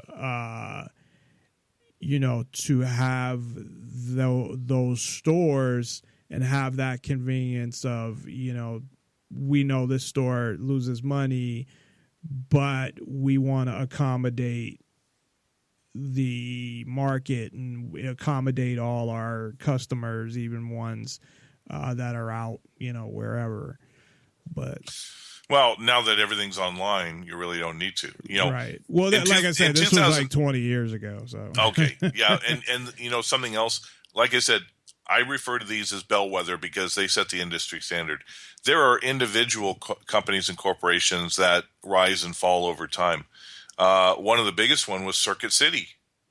Yeah, that Circuit went City pretty crashed quick after 2008, and I don't even know if they're still around. Tiger Direct. Here. Have you ever heard of Tiger Direct? No. Tiger Direct is like the electronics Amazon. I didn't even realize myself that they had any Main Street, brick and mortar stores, but I guess they do in the South and Southwest or Southeast. And 29 of the stores are closing in the Florida area. So, you're seeing Best Buy is still the leader. They survived 2008. But you're seeing a lot of retailers go down.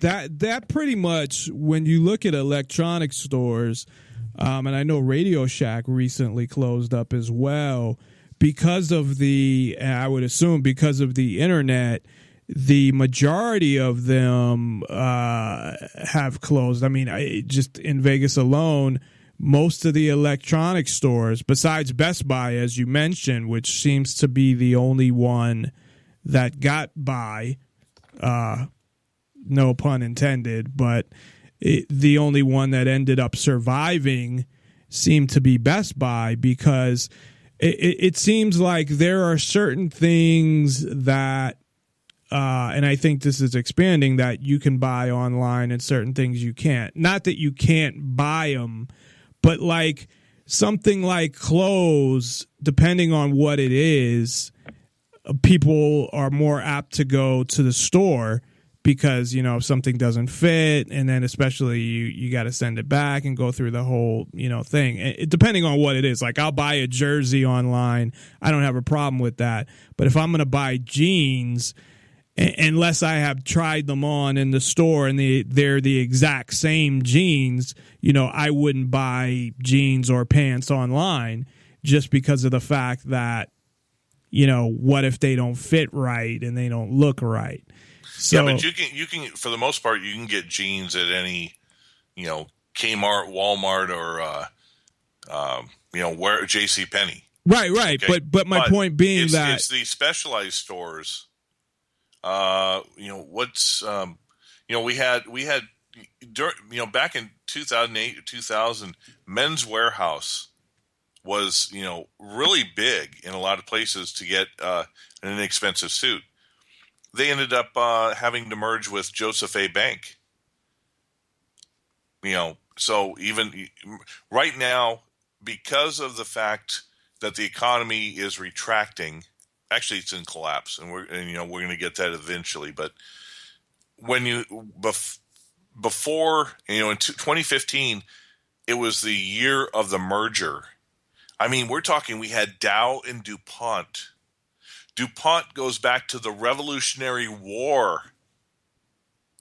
And DuPont and Dow, the two chemical companies, right, are merging. That tells you right there that, you know, the consolidation just to survive is huge. Well, one of the things that I had found was that the retail sales is down the lowest since 2009.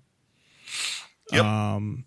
So retail stores are not doing that good. Now, is that just retail in general, or is there a difference there between what the internet's doing and what actual physical stores are doing? Well, no, I mean, retail is the big umbrella. You know, they'll break it down into electronics. They'll break it down into fashion or clothes. You know, they'll break it down into groceries. They'll break it in. They've got different sectors that are broken down underneath the retail umbrella. It's just like, you know, consumer spending makes up 70% of the entire GDP. Another 15 to 20% is government spending. So you're left with 10 to 15% of actual manufacturing is involved in the global GDP. Well, if you have 70% of your GDP and your growth tied to consumer spending, what happens when consumers stop spending? Boom, recession. Well, most of the consumers, thanks to this deflation and the fact that wages haven't risen in, you know, more than 30 years in relation to inflation, right?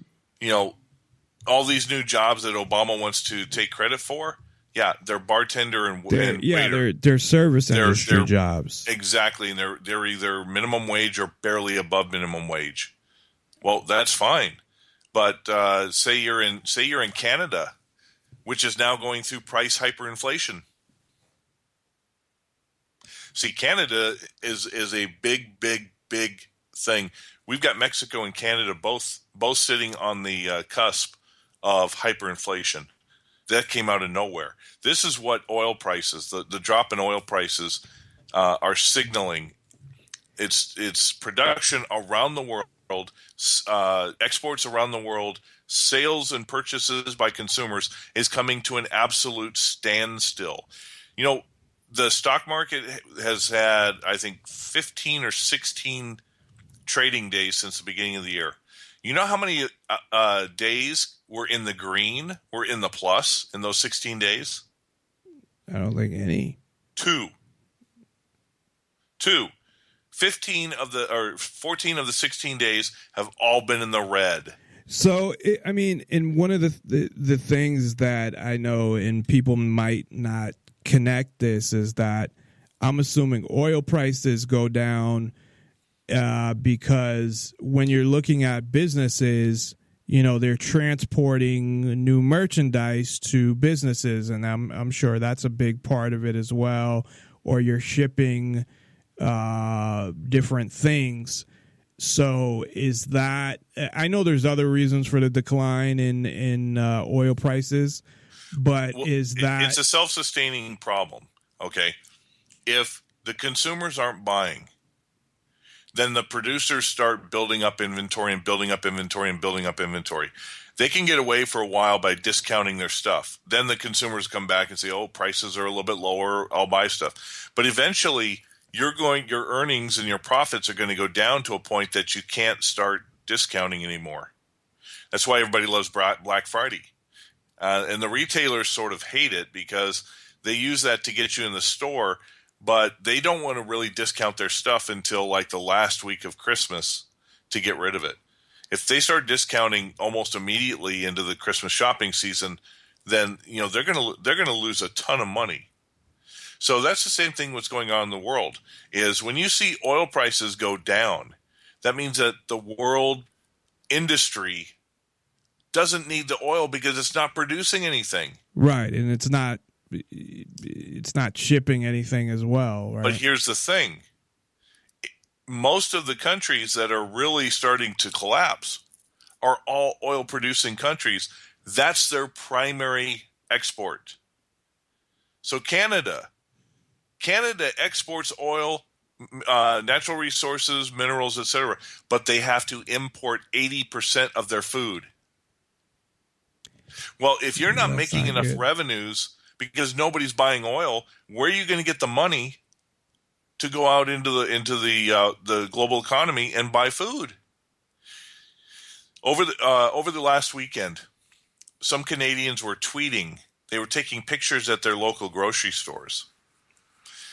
A container of Tide laundry detergent was 31 Canadian dollars. What is that equal to in U.S.? Do you know what the exchange rate is right now? Okay, it's 70 cents to the dollar, so it's estimated it would be a 30% increase in cost. So if you deduct 30% from 31, what's that? 1/3. It would still be the equivalent of $21 to $23. So you're paying $23 for a thing of Tide in U.S. dollars, 31 in Canadian dollars. 6 months ago, the Canadian dollar was on par with the U.S. It was 1 for 1. You're paying 9 Canadian dollars for a head of cauliflower, 15 Canadian dollars for a bloody box of Frosted Flakes. So I guess this is not quite hyperinflation, but it's extended inflation, right? That's only going to increase because what happens when people can't afford to buy these goods, and you can't get them from outside the country. You have to import this stuff in. There's going to be shortages, and when there's shortages, of course, that's what self-perpetuates hyperinflation because you have a low supply and everybody's willing to pay whatever it is because that's all there is. So I guess let's back up for a minute. So as you had said, how many months ago was it on par with the U.S. dollar? Between 6 and 9 months, right about when the oil prices started falling. What happened that, I mean, I guess oil prices falling would be the main thing, I'm assuming, right? But what happened that oil prices started to fall? And is it within the United States, as you mentioned, and this has been going on, I think, for years, that most of the jobs that are being created are, service industry, shitty paying fucking jobs. And then they say, oh, we created all these jobs. Well, yeah, but they're shitty jobs. So, I mean, is it a result of It's a combination of two things. It's a combination of two things. The world went into recession. Consumers aren't buying as much. As a matter of fact, most of the big sales that are coming out of the U.S. are automobiles and student loans. Well, student loans are $1.2 trillion in debt. So the millennials who just get out of college, they can't afford to buy anything. They're not buying houses. They're not buying cars. They're living with their parents. They're not buying anything. Right, Okay? and it's the from retirees aren't buying anything because they no longer are able to get a return.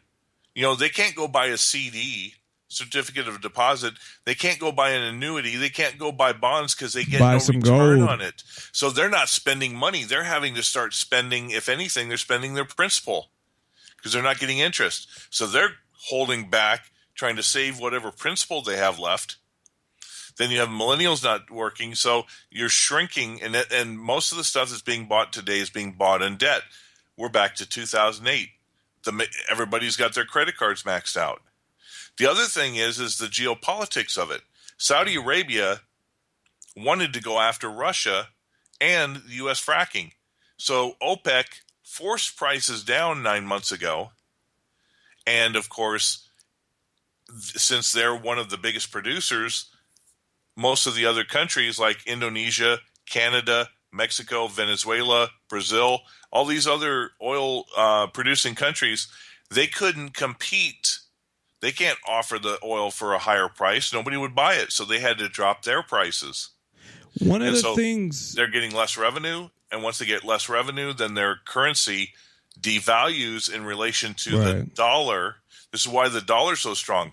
All these other countries have to buy dollars to buy commodities from the global market.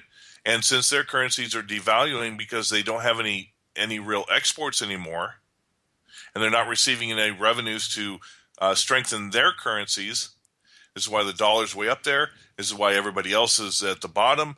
And we have the potential for a Canadian spring, just like we had an Arab spring, because soon they won't be able to afford to buy food.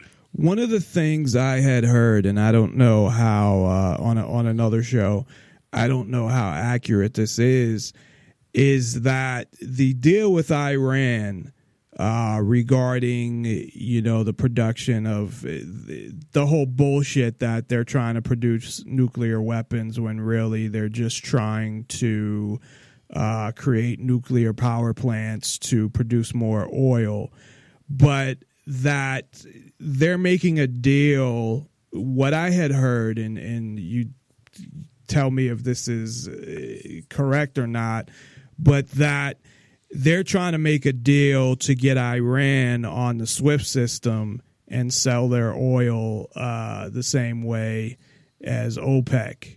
No. You misinterpreted either that or the person who was doing that thing is full of crap. Okay. SWIFT is just the ability to buy dollars.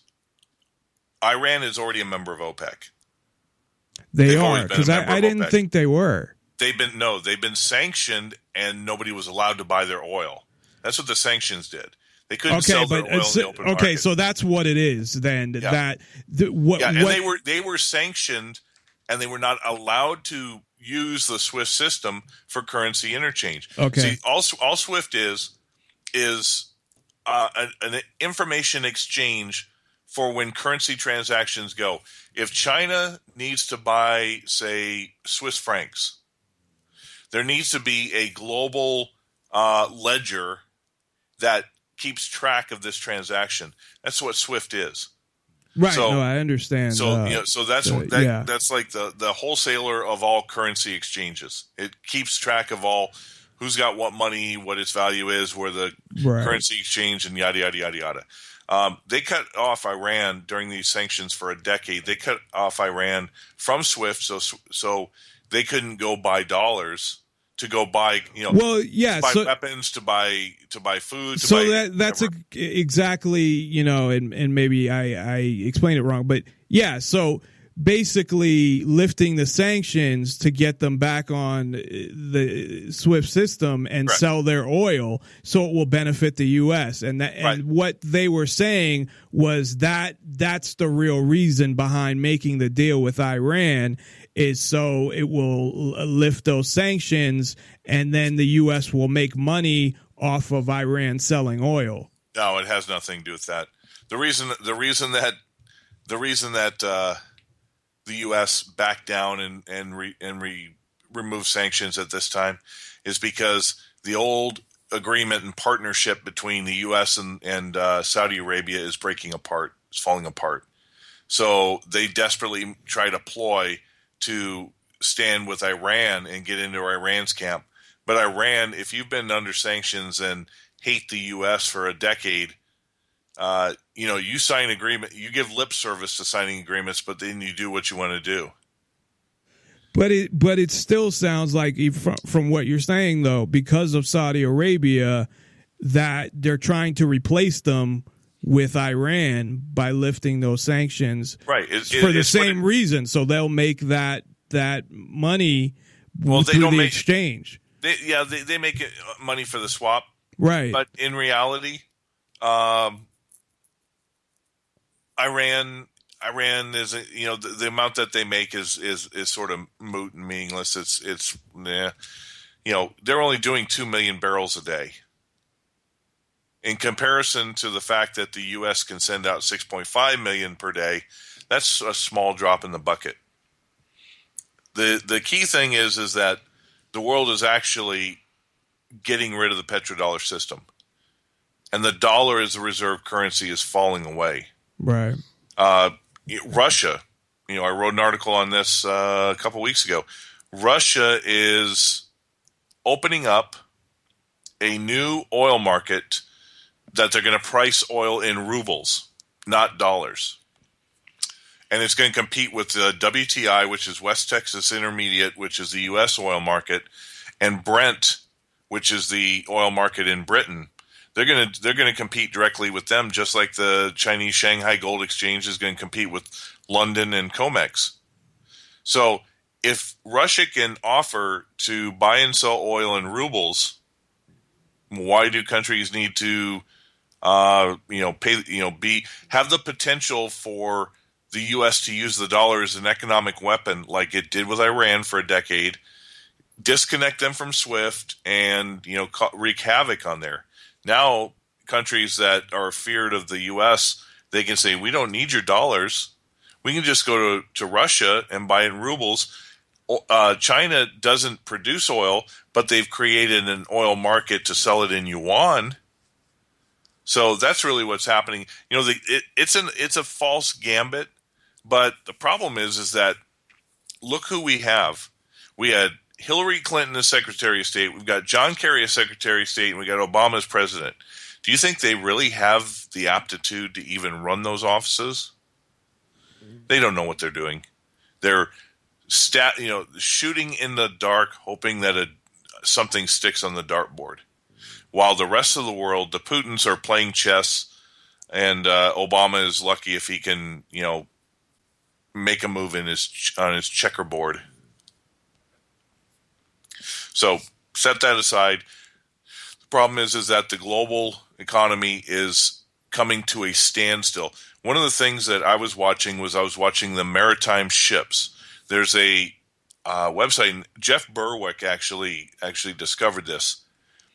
And a couple weeks ago, it was showing all the commercial ships, and there's a radar that can tell where they are around the world. And there was absolutely 0 ships moving between the U.S. and Europe, which is the Atlantic, and 0 between China and the U.S., which is the Pacific. There was no commercial ships moving. Nobody can remember ever when that ever happened. No commercial ships taking goods anywhere on the oceans. That is phenomenal. The most of the commercial shipping is kept under an economic indicator called the Baltic Dry Index, the BDI. Back about a decade ago, the Baltic Dry Index was about 10,000. And it was used because of how much commercial shipping was going on. It was used to determine price for shipping. Like I said, it was 10,000 in the heyday of the housing bubble and the great economy and all that, 2004 to 2006. The Baltic Dry Index right now is 371. It's dropped from 10,000 to 371. So what exactly does that that means there's no mean? Exports, no shipping, nobody's buying anything. It's coming to a standstill. Now, remember what I was saying about oil? Canada, because nobody's buying oil and the price has gone down to a certain point. This is what's happening in Mexico. During the 1994 Mexican currency crisis, okay, their economy nearly collapsed because the Mexican peso suddenly devalued from 3.1 pesos to the dollar. It jumped overnight to 7.2 pesos to the dollar. Okay, 50% or 100% jump in overnight. 3.1 to 7.2. You know what the peso to the dollar is right now? 18.5. It is 2.5 times what it was during the Mexican currency crisis. So obviously they're having another currency crisis there. Yeah, but it's not being reported. Okay, just like Canadians cannot afford to buy food because they have to import it all, Mexico is doing the same thing. Anything that they import, well, at least Mexico has agriculture, but a lot of their imports that they get from the United States or from China, they can't afford it because their currency is devaluing, so they're just not importing them. Angel Clark, who moved down to Acapulco, she gets all of her income in dollars, so she is living like a queen. As a matter of fact, in dollar equivalency, she said that when she moved down there about 6-8 months ago, she was paying about $540 for rent. Now, she was paying in pesos, but it cost her $545 to buy enough pesos back 8 months ago to pay her rent. Now it's only costing her $325. She can buy the same amount of pesos with $325 than she could 8 months ago with $545. Damn. So those who have the dollars, that's why the dollar is so strong, and it's causing other countries can't afford to buy goods because their currencies are devalued against the dollar, and imports are out of the roof. And if everybody has to buy dollars to buy most of these imports, this is why the world is moving away from the dollar, because they need to find a more stable system, and eventually it's going to be a gold-backed system. So, and I know we had talked about that before. So essentially, the reason why the dollar's so strong is just because everybody else's currency is so weak. It's not that the dollar Correct. is, and that's how it's been for a long time, right? It really started expanding much more in about late 2013. But no, after the credit crisis in 2008, the dollar went down to 72 on the index. Right now it's at 99. But the dollar was pretty much crap after the credit crisis. Nobody wanted it. But then we started in 2011 a global currency war. And when in a currency war, you devalue your currency so that your exports are cheaper and more countries want to buy them because they're cheaper. Well, what does the U.S. actually produce and export? Pretty much nothing. Inflation. Well, and drones. if you want to count that. Yeah. We don't really Murder. have much production.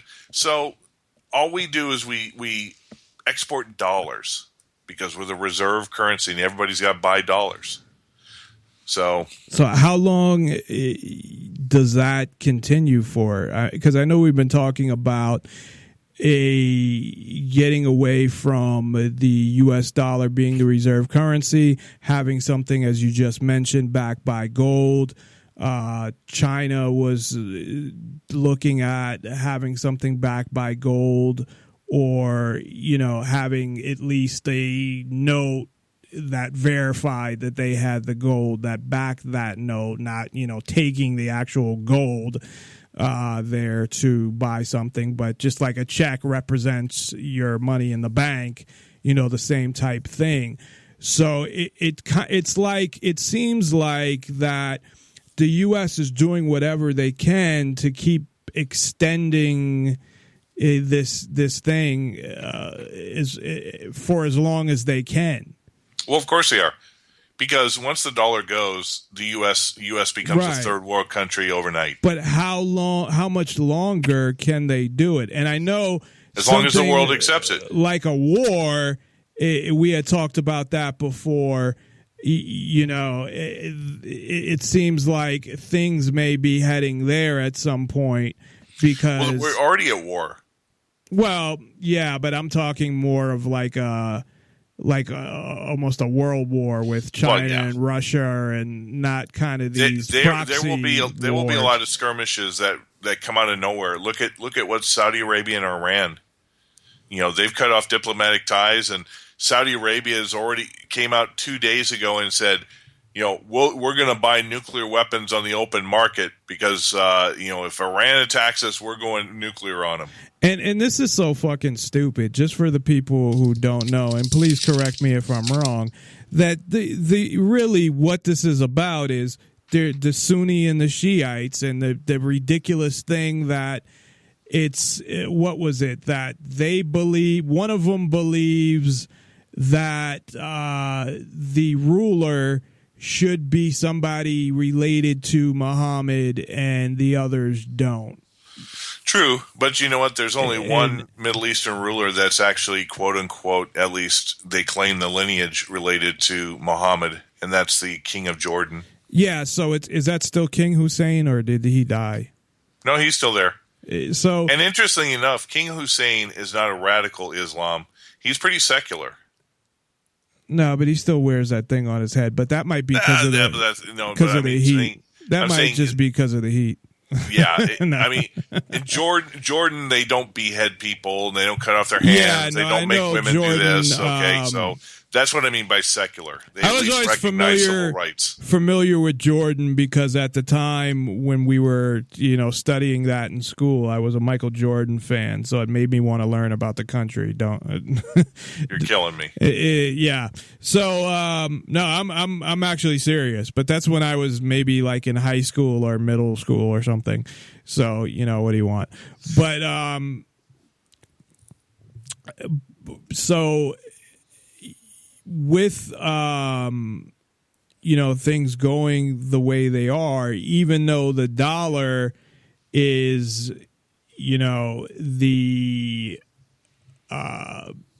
supposedly strong, just because, like I said, everything else is shitty, the economy is still not doing well in the US. So and as you said, the stock market for the whole month of January is pretty much down every day. So what is in the cards for, say, the next, 6 months or the next year? What I guess, based on your knowledge, do you see happening in 2016? Well, like I said, the collapse is already going on. Bill Holter, when we started out, I was trying to tell the story. Bill Holter, who works for Jim Sinclair, on Sunday, he didn't get invited to do an interview. He called up SGT Reports and said, "Hey, if you guys got time, we need to do an interview because I've got some information." And he laid it out, and you can go out to the Daily Economist and see one of the articles. Which one is it? Margin calls a meltdown. The collapse is occurring right now. And it pretty much shows that he did the video that the collapse is here. It's already. As a matter of fact, Nomi Prinz. Oh, I see that one. Okay. For people who don't know who Nomi Prinz is, she wrote a book called All the President's Bankers. And she was invited by the Federal Reserve to speak at one of their as a keynote speaker, and she even admits that when she was invited to do this, she told them, she said, "I'm going to tell the truth. I'm not going to spin it for you." They go, no, tell us how it really is.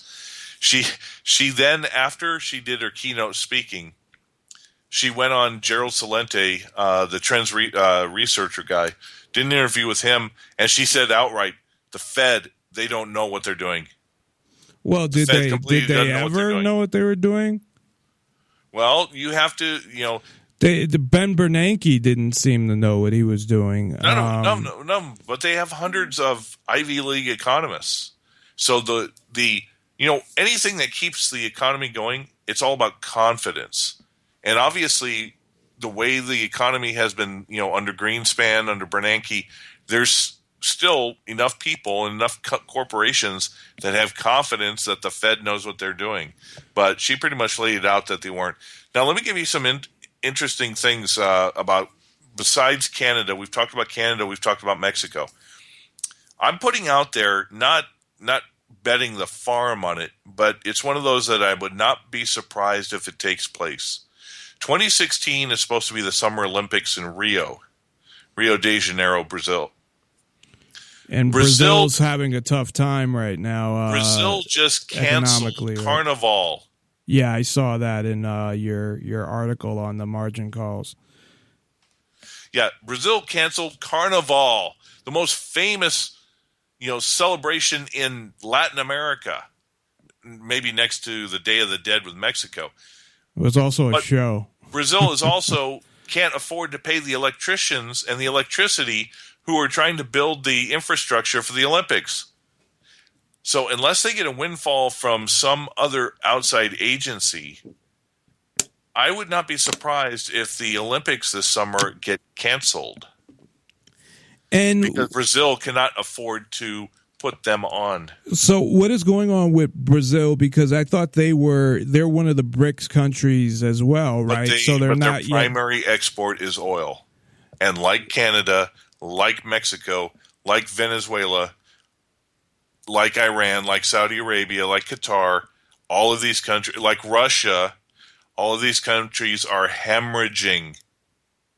They're pretty much having to dump their dollar reserves because they're trying to support their economy. They need to diversify. Well, they're just not smart enough to. Well, during the boom time, they didn't need to. Well, is it possible swimming in dollars from all the oil that they were selling when it was $145 a barrel, and just before the crash of 2008? Well, I'm sure they blew all that money, and that's where you save when there's the booms. You save for the bus, so smart people do, right? But governments are not smart. Saudi princes who buy gold-plated Rolls Royces don't.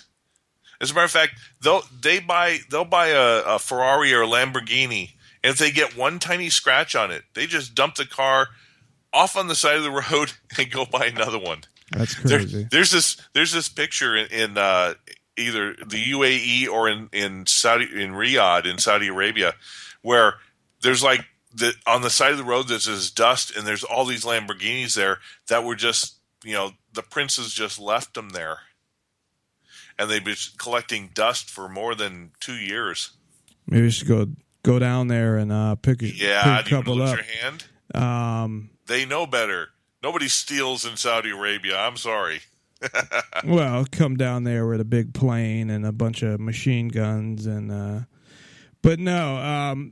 So, I mean, what? I guess. What is the future for the rest of the world? I mean, okay. We talked at least about Brazil. The next year, where you have because a lot of these countries that you're talking about, their biggest exports are oil. I mean, what the fuck happens when the people don't need oil to run cars anymore or run electricity anymore? Or it's a supply and demand issue. Inventories are stacked. There's a glut. The thing is they're not stopped producing. There's just no buyers because everybody's inventory is maxed out and nobody's using it. It's supply. Well, it's supply and demand, right? Exactly. I mean, nobody needs it. You have a bunch of it, and that's why the price goes down. Because if you have a bunch of something in excess, but people don't need a lot of it, then the price is going to go down. And why don't they need a lot of it? Because nobody's producing anything because consumers aren't buying. Now, we talked about a number of different countries. How about France? France, the big EU country. On Tuesday, the country that takes about 90% of your income. Probably. On January 18th, they do. They as far from what I understand. I mean, tell me if I'm wrong. That they take about 90% of your income. Tried to. The court shot it down, but they take a lot of it because they're a welfare state. The whole EU is just a big socialistic welfare state. Because I saw how they get just an aside, real quick, how they talk about how they get all this time off when they have a baby, and then they get free babysitting and daycare and all of this. And this is stuff. what America will be like under Bernie Sanders. Right. Well, that's he's not going to get elected anyway. Okay, exactly. Anyway, January 18th, which was 2 days ago, Monday, French President François Hollande has declared a state of economic emergency in an annual speech to business leaders on Monday. Yeah, I saw that article. Okay. Who else did a state of economic emergency?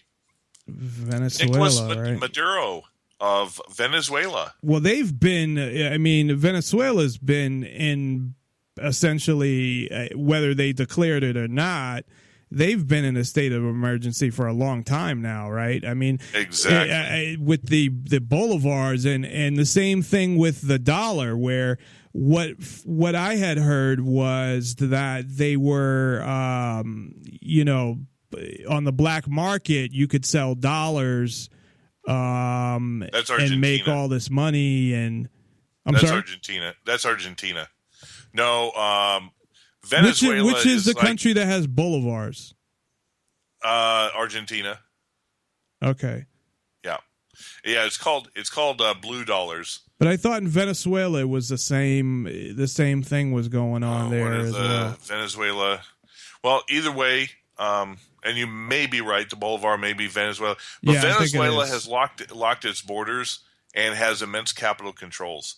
So there's not really a black market. You know why? Because they've destroyed the economy so much that nobody can afford to even buy seeds to start planting for food. And any food that is done, Venezuela needs hard currency, so they export everything.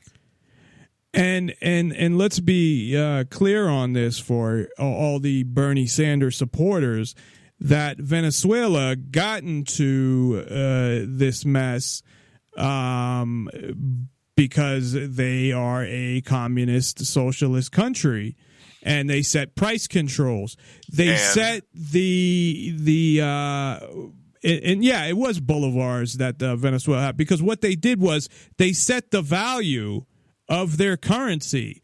They said, okay, whatever, 10 bolivars is worth $1. Like, they said it themselves. Right. Which you can't, price controls. You can't do that. Well, you can. You can, but it's not going to work. Well, see, it's also price controls on what you can buy. They said if it costs a farmer $100 to make a bushel of wheat, and Maduro comes up and says that you farmer, you can only sell your bushel of wheat for $30.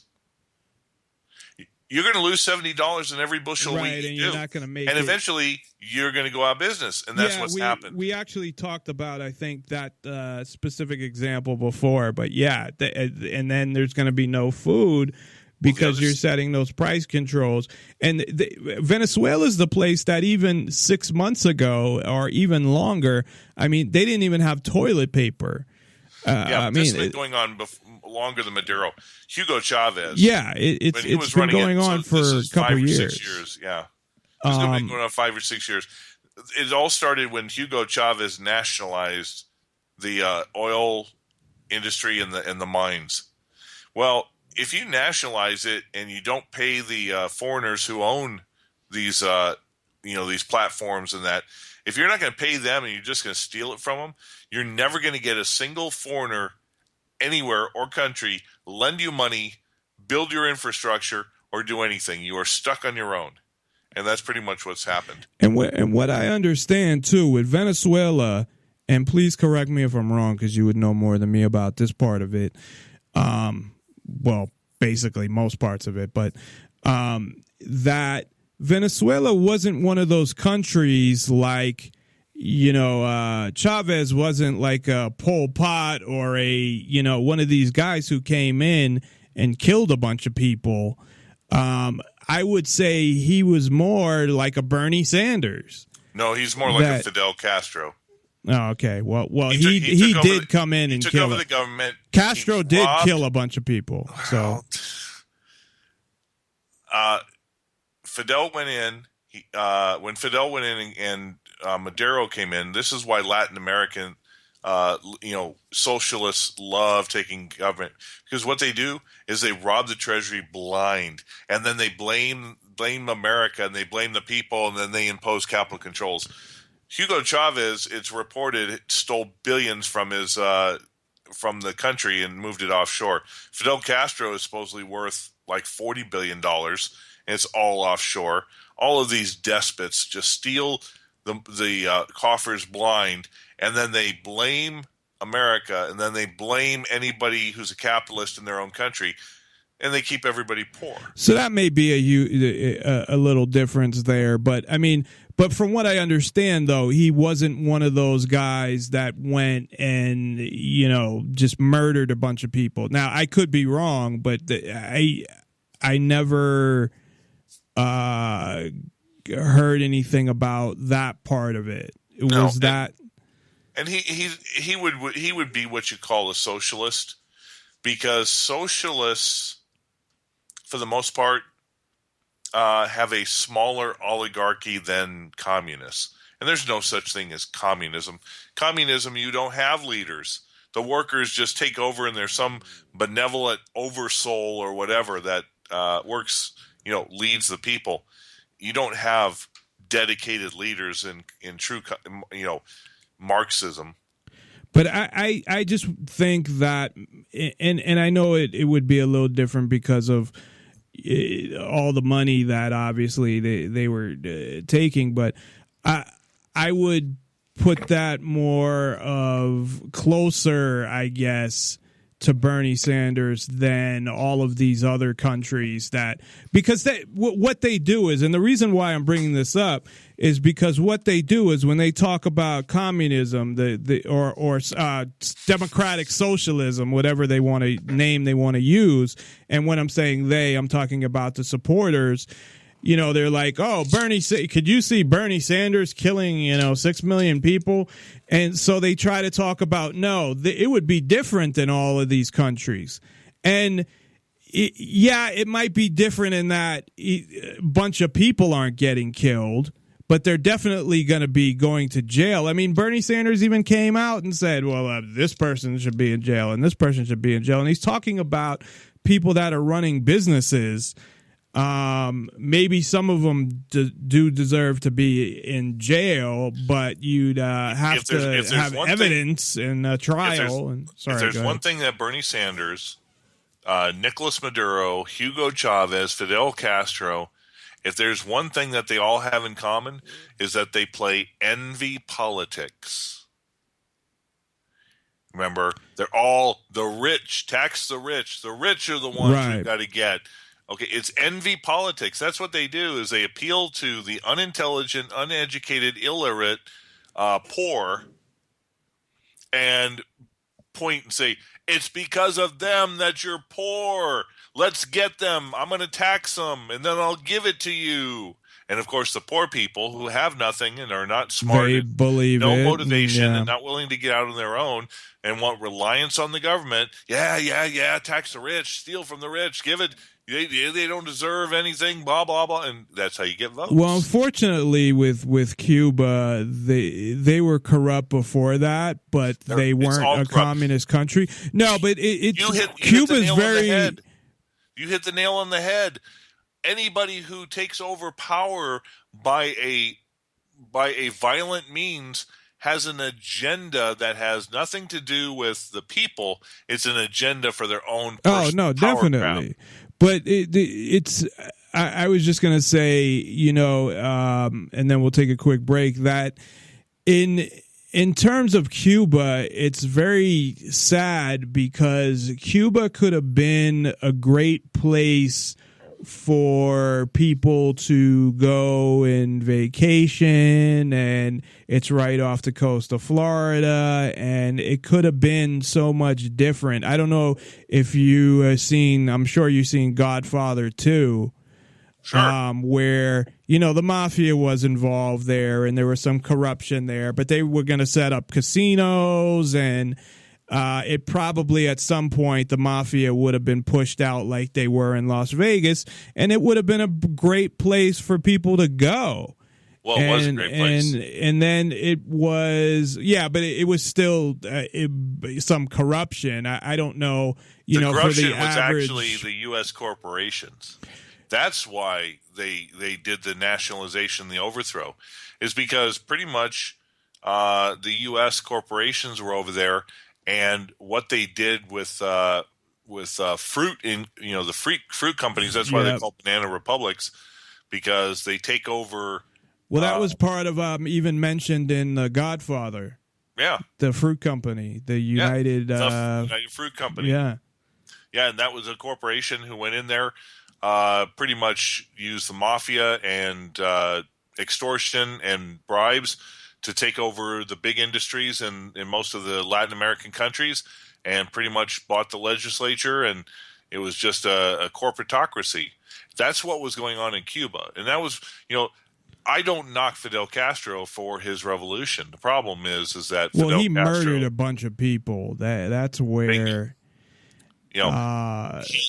at a certain point in his revolution, it was no longer about freeing the people. Yeah, it was about him. Seizing power.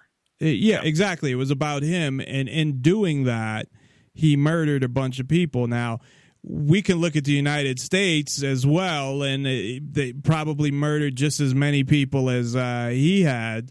But, the Revolutionary War was not one that didn't use. No, I was thinking of recently and bombing, innocent people with drones and shit, because I'm talking more, about innocent people than people that not deserve to die, but die in a war. But we'll take a quick break. Again, if you want to read any of these articles in detail, just go to thedailyeconomist.com. You can find all of Ken's articles there. You can also find the link to Carrot Bars and get more information about that. And Ken, I always ask you this, but people can contact you through the site as well if they have questions about Carrot Bars and stuff, absolutely. Right? Okay, well, we'll be right back. NonPartisanLibertyForall.com. If you'd like to call in, again, 702-470-7664. That's 702-470-7664. Or you can Skype in at Nonpartisan Liberty for All. It's all one word. Again, Nonpartisan Liberty for All. Send a contact request and your name and where you're calling from and what you want to talk about. And we will be right back with Ken Schortgen. And more about the economy when we come back. NonPartisanLibertyForall.com.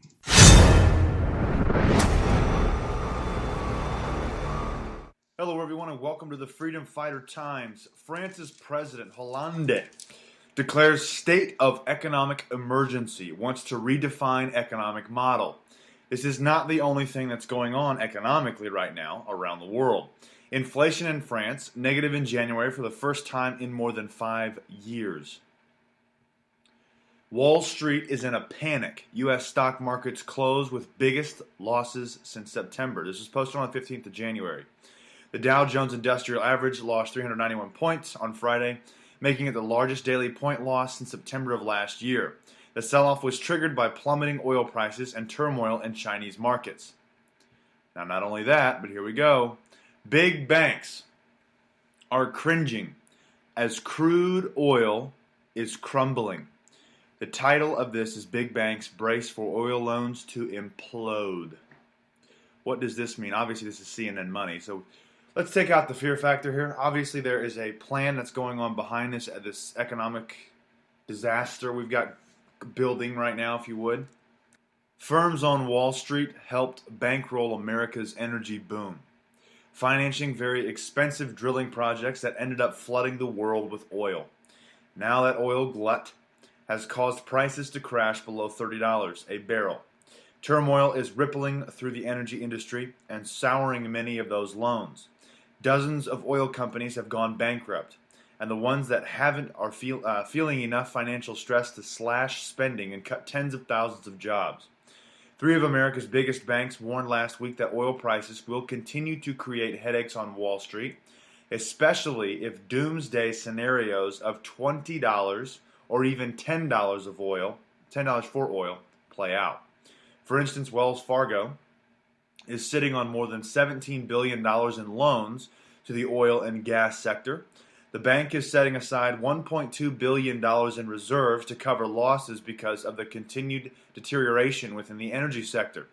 JP Morgan Chase is setting aside an extra $124 million to cover potential losses in its oil and gas loans. It warned that figure could rise to $750 million if oil prices unexpectedly stay at their current $30 level for the next 18 months. The biggest area of stress is the oil and gas space. Mariana Lake, JP Morgan's chief financial officer, told analysts during a call on Thursday, as the outlook for oil has weakened, we would expect to see some additional reserve build in 2016. Not only that, it's not just France, it's not just here, but we also have Puerto Rico is in economic collapse, but things could get even worse. Although there are many ways this crisis could escalate further, it is clear that Puerto Rico is already in the midst of an economic collapse. Puerto Rico is already in default. It is shifting funds from one creditor to pay another, and has stopped payments altogether on several of its debts. As predicted, creditors are filing lawsuits. The Government Development Bank, which provides critical banking and fiscal services to the central government, only avoided depleting its liquidity by halting lending activity and sweeping in an additional deposits from other Puerto Rico government entities. A large debt payment of $400 million is due on May 1st, and a broader set of payments are due at the end of June. Venezuela declares economic emergency amid currency woes. Venezuela's socialist government decreed an economic emergency on Friday that will expand its powers and published the first data in a year that shows the depth of a recession fueled by low oil prices and a sputtering state-led model. The central bank, which has been blasted by critics of President Nicolas Maduro's government for hiding statistics since the end of 2014, said the South American OPEC nation's economy shrank 4.5% in the first 9 months last year. Inflation soared in that period to an annual rate of 141.5%, the world's worst. Venezuela's oil-dependent economy is forecast to perform abysmally again in 2016. Maduro lost control of the National Assembly in a December election due to voter ire over the crisis. Moving on from there, U.S. stocks post worst 10-day start to a year in history. U.S. stocks closed sharply lower Friday, locking in the worst 10-day start to a calendar year ever. As oil prices plunged and investors worried about slowing growth in the U.S., during the course of the session, the S&P 500 broke below its August 24th low, which several market strategists said would be a tantamount to a major sell signal. To trade at its lowest level since October 2014, the Dow Jones Industrial Average was briefly down as much as 537 points. And of course, the oil incident's still going, but hang on, we got more. Here it comes. New York Fed president says if economy weakens further, would consider negative rates. Remember when the Fed's dots less than a month ago suggested there would be 4 rate hikes in 2016? Ah, the memories. Well, you can not only forget that now that the market is estimating the next rate hike will come in October, if ever, but it appears that the Fed will follow kosher lakotas, I believe that's how you pronounce it, I can't remember, advice after all, and not only cut rates. The possibility of a January rate cut is now 10%, but will pass go and collect negative rates. Dudley, if economy weakened, would consider negative rates. After today's atrocious recessionary data, one can be certain that the Fed is furiously considering negative rates.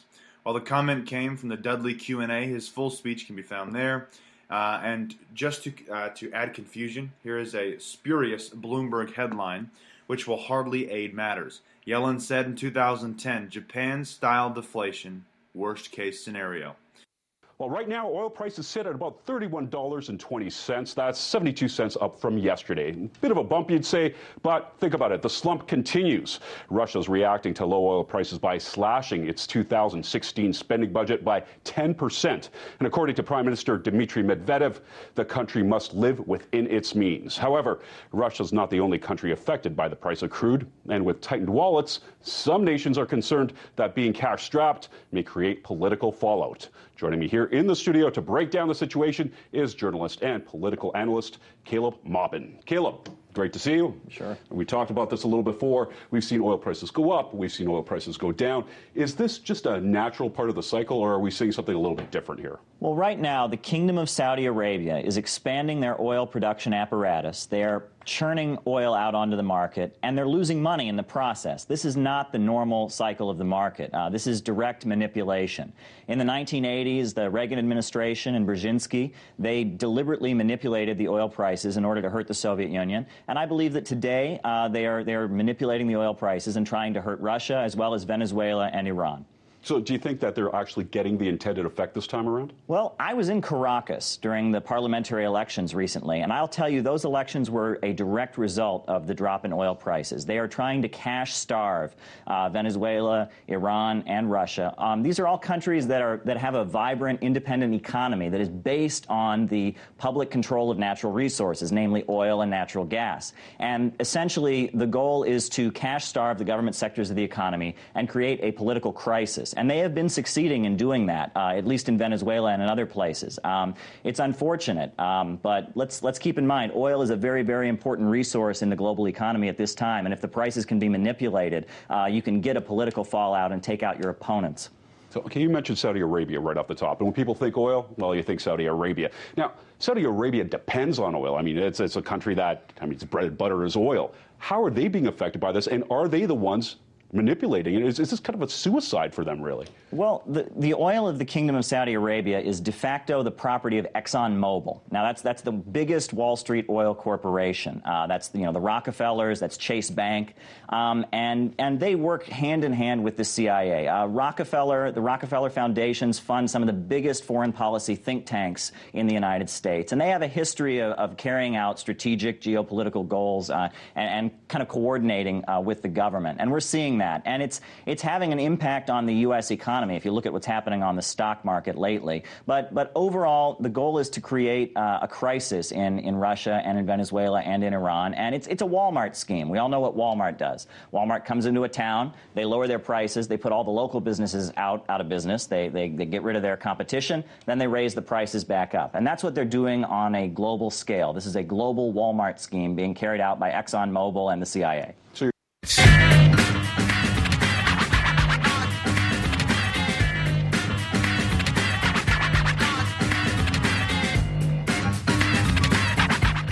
Nonpartisan Liberty for All. And we are back with Ken Schortgen of the Daily Economist, thedailyeconomist.com. Also check out Carrot Bars on his site as well and get some more information about that. So, with it seems like essentially that the situation now, and I think about like the TPP and all of that shit and all these trade agreements that really seem to be meaningless at the moment, which is a positive thing in a way, even though what's going on isn't positive. But it seems like the whole world economy is just falling apart. Yeah, that's what. Oh, I'm getting a echo now. Oh, that's because I turned that up so you could hear the during the break. So no worries. I turned it back down, so you should be good now. Let me give you some things that came out the last couple days. The former chief economist for the Bank of International Settlements, BIS, which is the bank of central banks. It's where the Fed answers to. This is what they came out.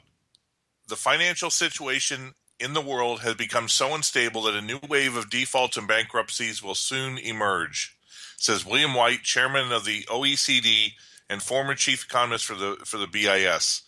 He says, obvious that we are in recession and that many of these debts from the 2008 crisis were never served or repaid. What is, can I ask you something real quick? What is with the United States, what is their exposure as far as, do they lend money to other countries? And if they do, or does the Fed, I know they put money in the IMF and the World Bank. So is there any risk of losing money because of Don't think of it as losing money. Well, if they can print it, it will. They're not really worried, right? Because it's a debt instrument, but not getting money back. Or what they do is the Fed pretty much has. This is what happened after 2008.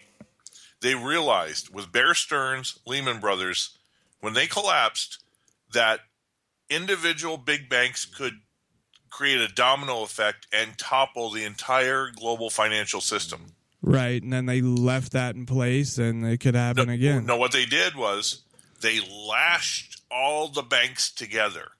Okay, so that if that made it worse. Huh? What's that? That made it worse. Well, yes and no.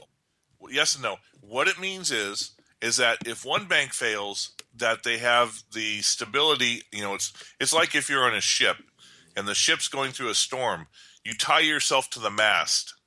That's lashing yourself to the mast. Or if there's a bunch of ships out in the ocean and there's a hurricane coming, what will happen is a lot of ships will tie themselves to each other. It makes it stronger. But what it means is... So they all back each other up, kind of. Right. But what it means is if one goes down, they all go down. Yeah, so that seems worse. The Fed props up all the other central banks, the ECB, the Bank of Japan. During the 2010 crisis... Oh, so hold on, just to take a step back. So you're saying that the Fed props up foreign banks... Oh, yeah. As well. God, but do they do it through the IMF or do they do it directly? No, the IMF has a different or function. The World Bank. There's like 2 World Banks or something, right? See, you have to go back to when Ron Paul finally was able to get a small audit of the Fed. And it was then that it was found that the Federal Reserve had printed $29 trillion, of which more than half of it went to foreign banks. Oh. Okay, more than half of it went to foreign banks. Some even went to corporations like McDonald's and Harley-Davidson. What was the rationale of giving it to foreign banks? And was it a loan, or was it just to prop up the fucking bank? It was prop up the bank because they were all insolvent. So they never got any of that money back? Not really, no. So what is the...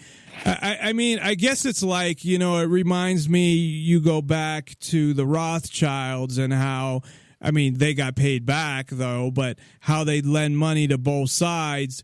And the reason why they'd lend the money was not just about the money. It was also about the fact that they got certain influence over those countries and certain controls over those countries because of lending the money. So it gave them... What they did is they used a financial and military axiom known as the balance of power.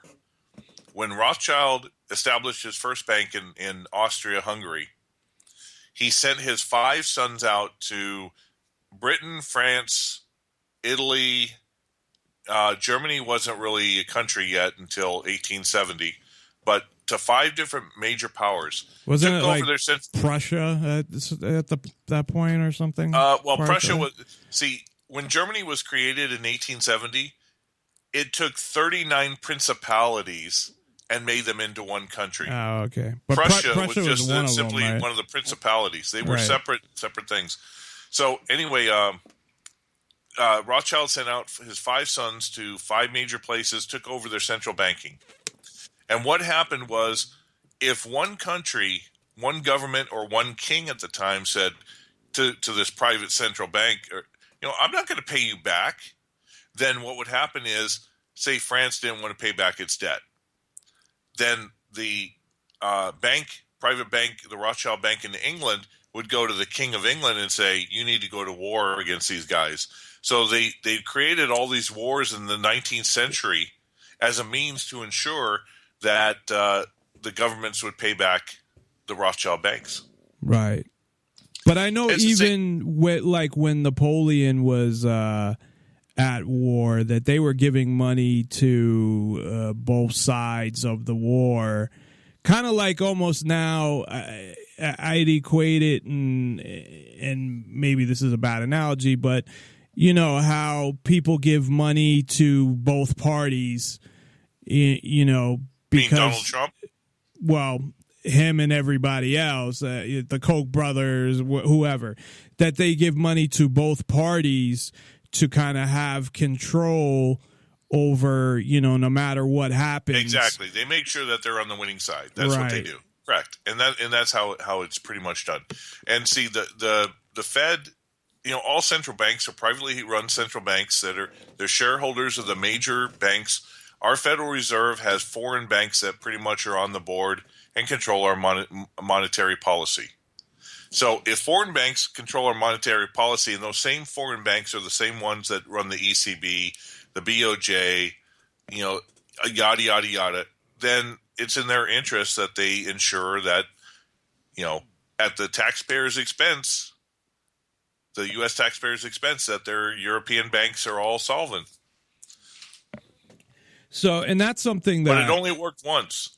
It only worked once. The TARP and the bailouts that took place in 2008, that's why Dodd-Frank was forced through so that the government would not bail out the banks the next time. Guess who does? But is that... Yeah, I know. That's the bail-in where they take your money, which is why I don't really keep much money in the bank except to cover my fucking bills. But is at that time, is that when they also bailed out the foreign banks as well? Yeah. And was that the only time though that they? Oh no, they've done it throughout history since the 17th century. But what I was trying to say is Ron Paul forced through a small audit of the Fed when he was still in Congress, and Bernanke had to admit in front of the House committee, had to admit that they printed $29 trillion, and yes, they did give the money to both European foreign banks, Japan, and to European and foreign corporations. So they gave it to corporations as well. Yeah, McDonald's got it. Harley Davidson got it. So how did how did that come up and work in the first place? So how does it come up? And are you saying this is when the bailouts happen? Yeah. So when the bailouts happen, how does it come up that Europe gets bailed out, and maybe that's because of it was so connected. Who's the shareholders of the Federal Reserve? Right. Well, that's what I was going to say. Bank. It's so connected that they have to do that. Exactly. But the entire world is run by 152 corporations, and those corporations are run by like 26 corporations, and then of course at the head are a select group of oligarchs, the powers that be.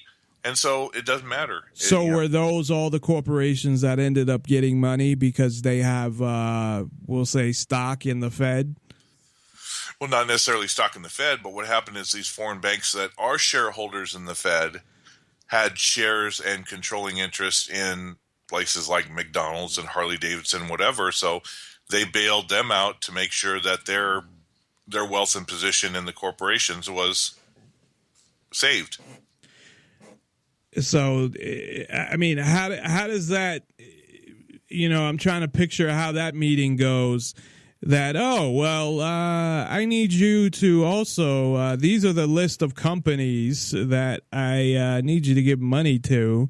And I need you to give this much to McDonald's. Well, let's break it down to something a little bit more individual.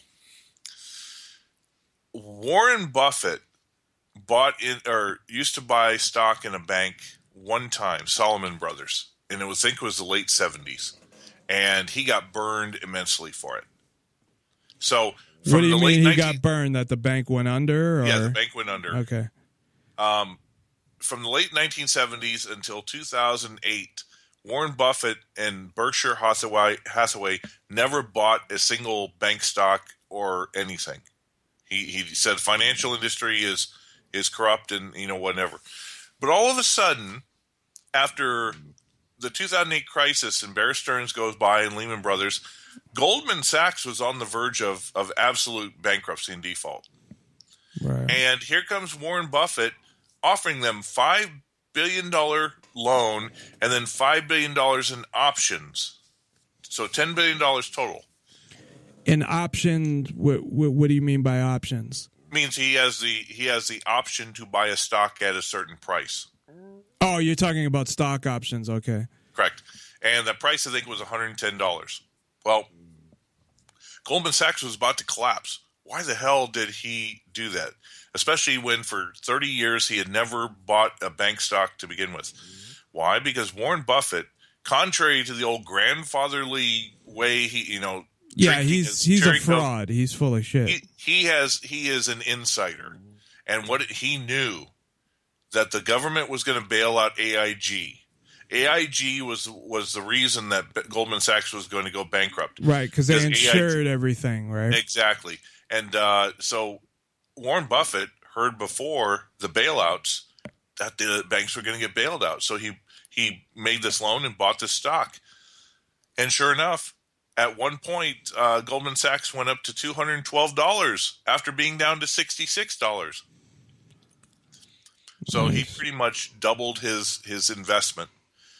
But is he still involved now? Did he sell his? Oh, I'm sure he's out of it. Yeah. One of the things that just briefly, that's really scary about him is. He's buying up all the electric companies. He actually bought Nevada Power, and what he's going to do with it, I don't know. And somebody mentioned something about railroads, that he was buying up something with railroads. I don't know. But he bought up railroads 2-3 years ago, knowing that Obama would never sign the Keystone Pipeline agreement. Because if the Keystone Pipeline agreement went through, then he'd lose his shirt because the railroads that he bought are the ones that bring a lot of the oil from Canada into the U.S. And if the Keystone Pipeline went through, they won't need them anymore. He would have been toast. So he bought that knowing, plus the fact that I'm sure he lobbied Obama to. Oh, by the way, Warren Buffett was on President Obama's Economic Council. Yeah, and he seems too much friends with Obama, and basically, I mean, it doesn't really matter. He's friends with Bill. He's friends with Hillary. It doesn't matter who's in there. As far as I'm concerned, the agenda is going to be the same.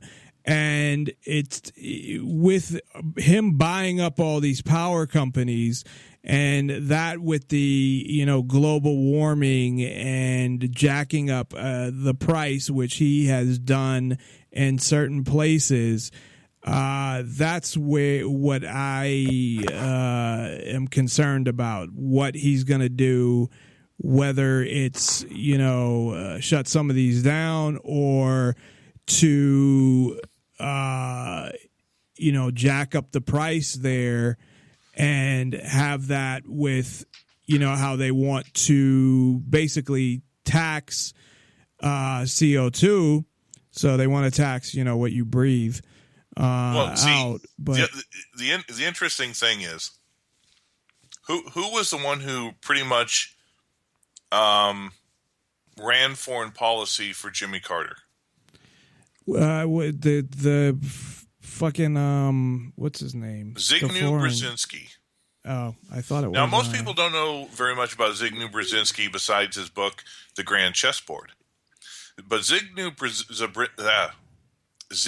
Brzezinski was a professor of economics, and I think it was Columbia.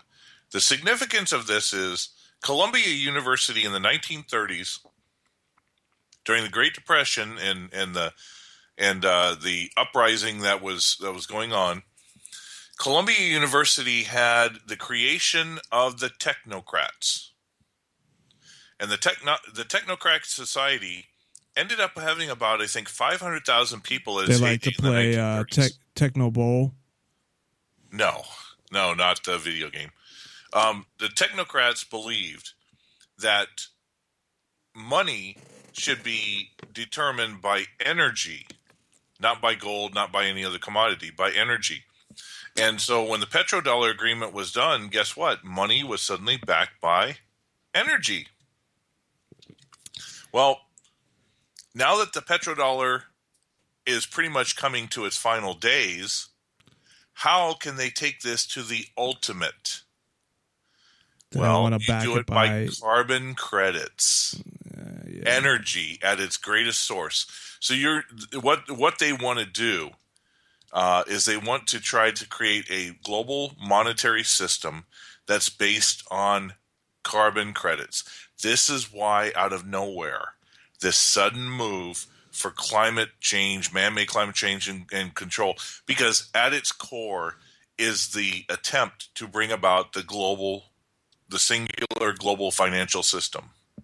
And it's going to be based on energy, i.e. carbon credits. So when you hear Al Gore and all that try to tell you about that, well, you know what?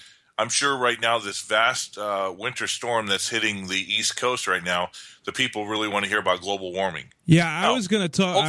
The whole thing has been from day one a sham, but it's to desensitize and program the people to a false emotional thing, because at its core they want to create this carbon credit system. And you know what?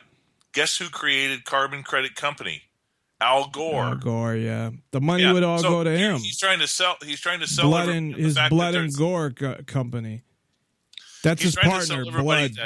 That global warming and this and this and this, and yet he creates companies that then will profit from it. Exactly. It's a fucking big scam to give Al Gore all the money. Well, his company is Blood and Gore. It's literally his partner's blood. It's Blood and Gore. I think they call it Gore and Blood, but but hold on a second.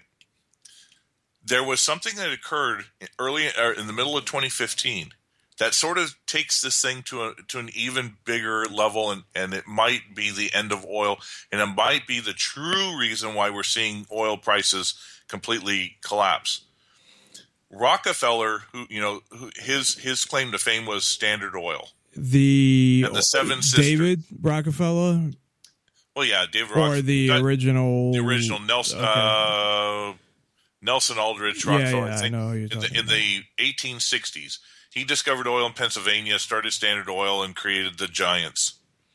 And then they split off with the Sherman Antitrust Act, but he still just controlled all these oil companies by, different corporations holding companies in different name. Right. Rockefeller, it was came out in the media, has sold every single share he has in the oil industry. Now, right, wait, are you talking about now? Yeah, now. So now you're talking about who? David Rockefeller? Well, the Rockefeller family cabal, Okay. the corporation, Right. they got rid of being in oil. Now, why would they do that? Because oil is the true currency of the world, the petrodollar. Plus, it's the vital thing that runs all of industry, all production, right. everything is if oil. He knows something that obviously we don't know. Bingo. Guess what is very soon about to be announced by the Russians? I've been hearing from sources that Russia has finally completed cold fusion. I thought that was something that I remember hearing about that in movies and. Well, yeah, I mean, cold fusion's been a theory for forever, but like I said, from sources I've been hearing, they are pretty much at the point that they've achieved cold fusion, and so what exactly does that mean? Virtual free energy, without the worry about a nuclear meltdown. But how would that work? Hydrogen fuel cells. Well, cold fusion, you could set up a cold fusion at any of these power plants and they would pretty much run all the electrical grids. And then hydrogen cells are pretty much achieved, which means you can have hydrogen cell that's going to break down air, and your exhaust, all that's going to come out is water vapor, and the hydrogen that breaks down from water is going to fuel your cars, fuel your homes. See, they have alternative energies already done. But what they're trying to do, of course, is they're trying to bring about the monetary system first under this carbon credit BS, and then, but the thing is that the U.S. is not running this. It's Russia that has the technology. So I think that's where Rockefeller saw the writing on the wall and knew that oil is, in its final days or in its final decades, right? And is doing that. So, there's a lot of things going on from both sides. Russia has suddenly come upon a great deal of technology that is causing the United States. Why did John Kerry all of a sudden go to see Putin and Lavrov in December and change foreign policy where Assad does not have to go? I didn't know that he actually had done that. Yeah, he went there and he came back and he did they made a decision about Assad, but that might be bullshit. No. Here's what happened. In 2014, in the Black Sea, there was a U.S. destroyer. I see what you're saying, that he did that because of cold fusion. No. Okay, that's what I thought you were saying. In 2014, in the Black Sea, the U.S. had a destroyer in there, the USS Donald Cook. 2 Soviet MiGs started flying over it. Now, the Donald Cook had the up-to-date Aegis system. That's their missile control system. All of a sudden, these 2 MiGs started flying over, and the entire electrical system of the USS Donald Cook went completely. Yeah, I heard about that. Yeah, they have a low level EMP type technology to shut down electrical systems, and it would make the U.S. fleet completely obsolete. Well, from other sources that I've heard, is that when John Kerry went in December to talk to Lavrov and that about ISIS and about Syria and what's going to, how can they politically, deal with the situation. Kerry went in there with the old foreign policy, the current foreign policy that Assad must go, and we're still supporting the Free Syrian Army. He came out of that meeting suddenly saying Assad does not have to go, and pretty much let Russia run the entire theater of ISIS. What made him do it? From what I had heard, Putin told Kerry, "Hey, remember how we shut down the USS Donald Cook? Yeah, well, we have the technology that it will work over 200 to 300 square miles. So it could shut down NATO with one use." So when we take a look at all the geopolitical things going on and the economic things going on, it's not just a matter of a collapse occurring. It's also a matter of the paradigm, the old paradigm of the U.S. dollar, U.S. Having complete control as a singular superpower. These things are changing. Well, it's things pretty are much falling apart, over. and it's going to be a matter of what the new system's going to evolve into, because those in the East, China, Russia, the BRICS, and then, of course, the other oil countries, Iran is part of it. Turkey was going to be a part of it until Erdogan went off the rails.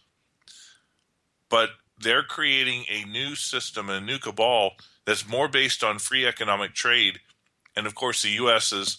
that's why Obama rushed through the TPP. Because I know that passed the Senate. Did it end up passing the House? Because I never heard anything else about it. The TPP was written that the TPP was written as a treaty. Usually treaties, the Senate has to confirm it. But the way it was written, the Senate, it's already confirmed, and only the Senate with 60 votes can deny it. And they couldn't get 60 votes. So Obama skirted the Constitution when it came to the treaty. But the point is the TPP is sort of, it's not really going to happen. It was a last-ditch effort by the U.S. to try to control countries and keep them under the U.S. hegemony. But, what these countries are doing is they're giving lip service. Okay? They're signing the agreement, but they're not going to follow through with it. Right.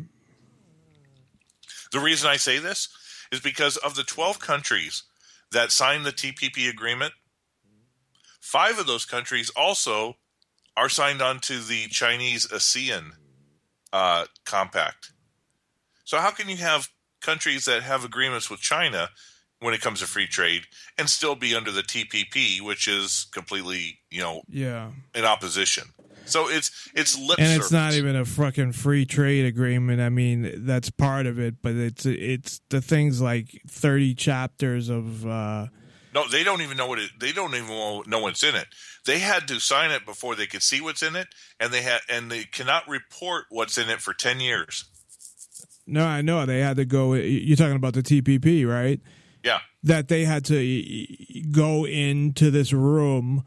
And read it in the but when the 12 countries signed the TPP, they got a copy of it, but they had to read it. Huh? The countries that signed on to it couldn't read it. They got to read it after they signed it. That's insane. But they can't report it to the media or what's in it for 10 years. 10 years. Yeah, or they get economic sanctions, and they'll be Iran for 10 years. Nuts, but we're actually out of time. But anything you want to add real quick before we go?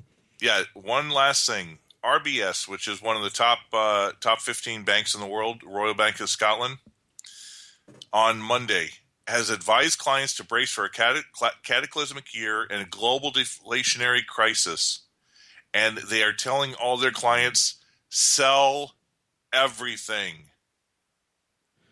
So basically, is that a bail-in that's going to be going on, or No? What they're saying is, if you own stocks, they're telling their clients who own stocks sell everything. Sell them? J.P. Morgan came out with the same type of memo last week that told its clients sell into every rally. These banks know that the stock market is going to go, it's going to tank, it's going to keep going. So down. What can you do with a 401k or mutual fund? Most people are afraid to take the early withdrawal penalties. And they tax won't. penalties, but they won't let. Like I tried to do that, they won't let me. Well, I get a financial advisor to look into that. The only reason that I did it in the first place was because they match it, so it was like free money, and then I was going to take it out. 401k? Yeah. Is it a company you still work for? Yeah. Okay, then you're screwed. Yeah, No. I have to leave the company to take the money out. Exactly. So that's the problem, and I don't know, if I can shift it to something else within there. Because the companies do that because what you're buying is you're buying their stock. Yeah, but no, they're not.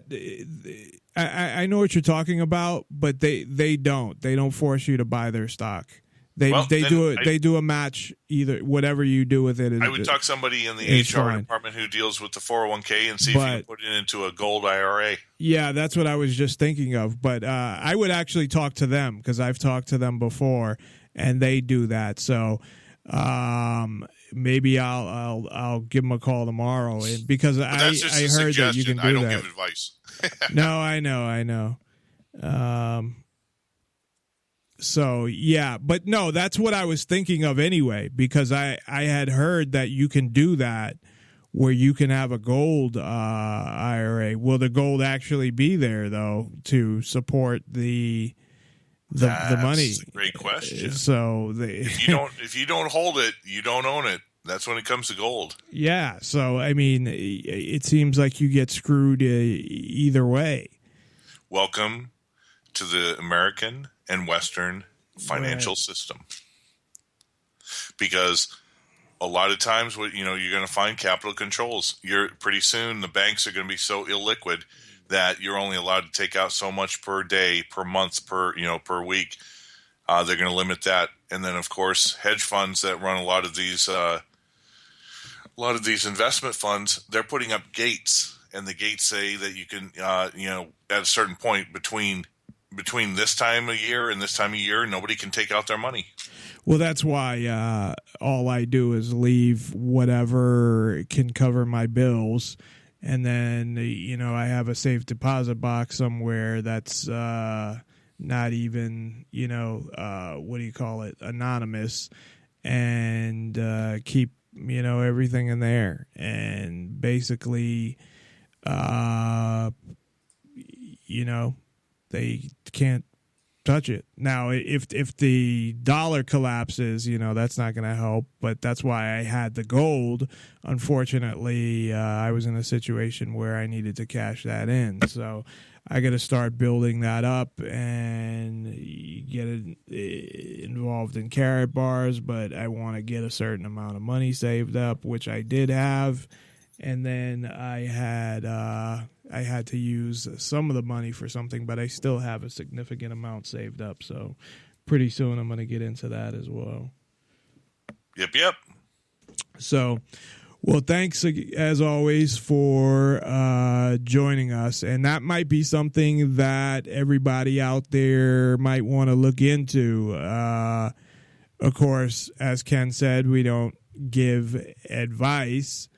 But it might be something that people want to look into regarding whether it's a 401k or what you have in the stock market or any of your financial investments. To me, the only financial investment is gold and silver. And the only reason I do 401k again is because I get a 3% match, so I do 3%. But I thought I was going to be able to take it out and just pay penalties. But I had found out when I got a loan that I cannot do that. So I'm going to see about being able to put it in gold. But then, like we had just said, you have the issue of, okay, supposedly you own this gold, but does it even exist? Well, the other thing about Karatbars we didn't mention is it's also an affiliate marketing company using the model that Amazon.com does for its affiliate and commissions. So feasibly, you don't really have to spend too much money to buy just a package to get in on that affiliate. And over time, if you know people who want to buy gold, you get them signed up to buy gold or to buy a package as an affiliate, and you can start building your own gold savings plan. That's the thing about it is you're talking people into taking fiat currency and buying real money. So it's a zero sum game. But that's not going to help me with my 401k. Yeah, you're not buying shampoo that runs out at the end of the month. You're buying gold, which is money, and you can use it for any it's a liquid asset. So right, it's a zero sum game, and you can like I said, if you refer people to the company, if you sign up, then over time you're getting your own gold just by referring people, and that's one way to build your savings account without having to spend a lot of money. And I never had any problems, just so people know as well, when I redeemed my gold, it was, right away, quick process. It's not if people that aren't familiar or even have gold but never actually, went in and sold it back to a, company that buys gold, it's a really quick and easy process, just so people know. But yeah, the problem is that's not going to help me with my 401k with Karatbars, unfortunately. So I'm going to have to find something to figure that one out, but there's different investments. There's like 3 different types of investments. It's not all stocks. It's but I think it's like stocks, bonds, and something else. I don't know. I gotta look at it. But all right. Thanks again for, like I said, as always, for joining us. And unfortunately, most of the time when you come on, it's bad news, but I guess it's not that bad. We've had worse, so we'll see how long that the dollar holds up. In a couple of weeks, we'll see what the stock market's done. We'll see if there's any defaults. As we listen to the clip in between the break, Puerto Rico is on its way out. Even Saudi Arabia has the potential to collapse from its debt obligations. It's moving. Everything's moving fast and furious. And in 2 weeks, we could have so many things happen. A couple countries go bankrupt or collapse, or some bail-ins happen, or all that type of stuff. Yep. So never know. That's why you can't predict a date, because things are going way too fast. Yeah. All right, man. Well, we'll talk to you in a couple weeks. Yep. Talk to you soon. All right. Take care. And check Ken out again at the Daily Economist.com. You can find information about Karatbars as well as all his articles. And check us out at NonPartisanLibertyForall.com. We will see you tomorrow, or you will hear me tomorrow, I guess. Hopefully, if you tune in. We will defend these police officers. Listen to police officers' commands, listen to what we tell you, and just stop. The nation needs to realize that when we tell you to do something, do it. And if you're wrong, you're wrong. If you're right, then the courts will figure it out. We don't just protect the law, we enforce it. But at the end of the day, each and every member to go home safe.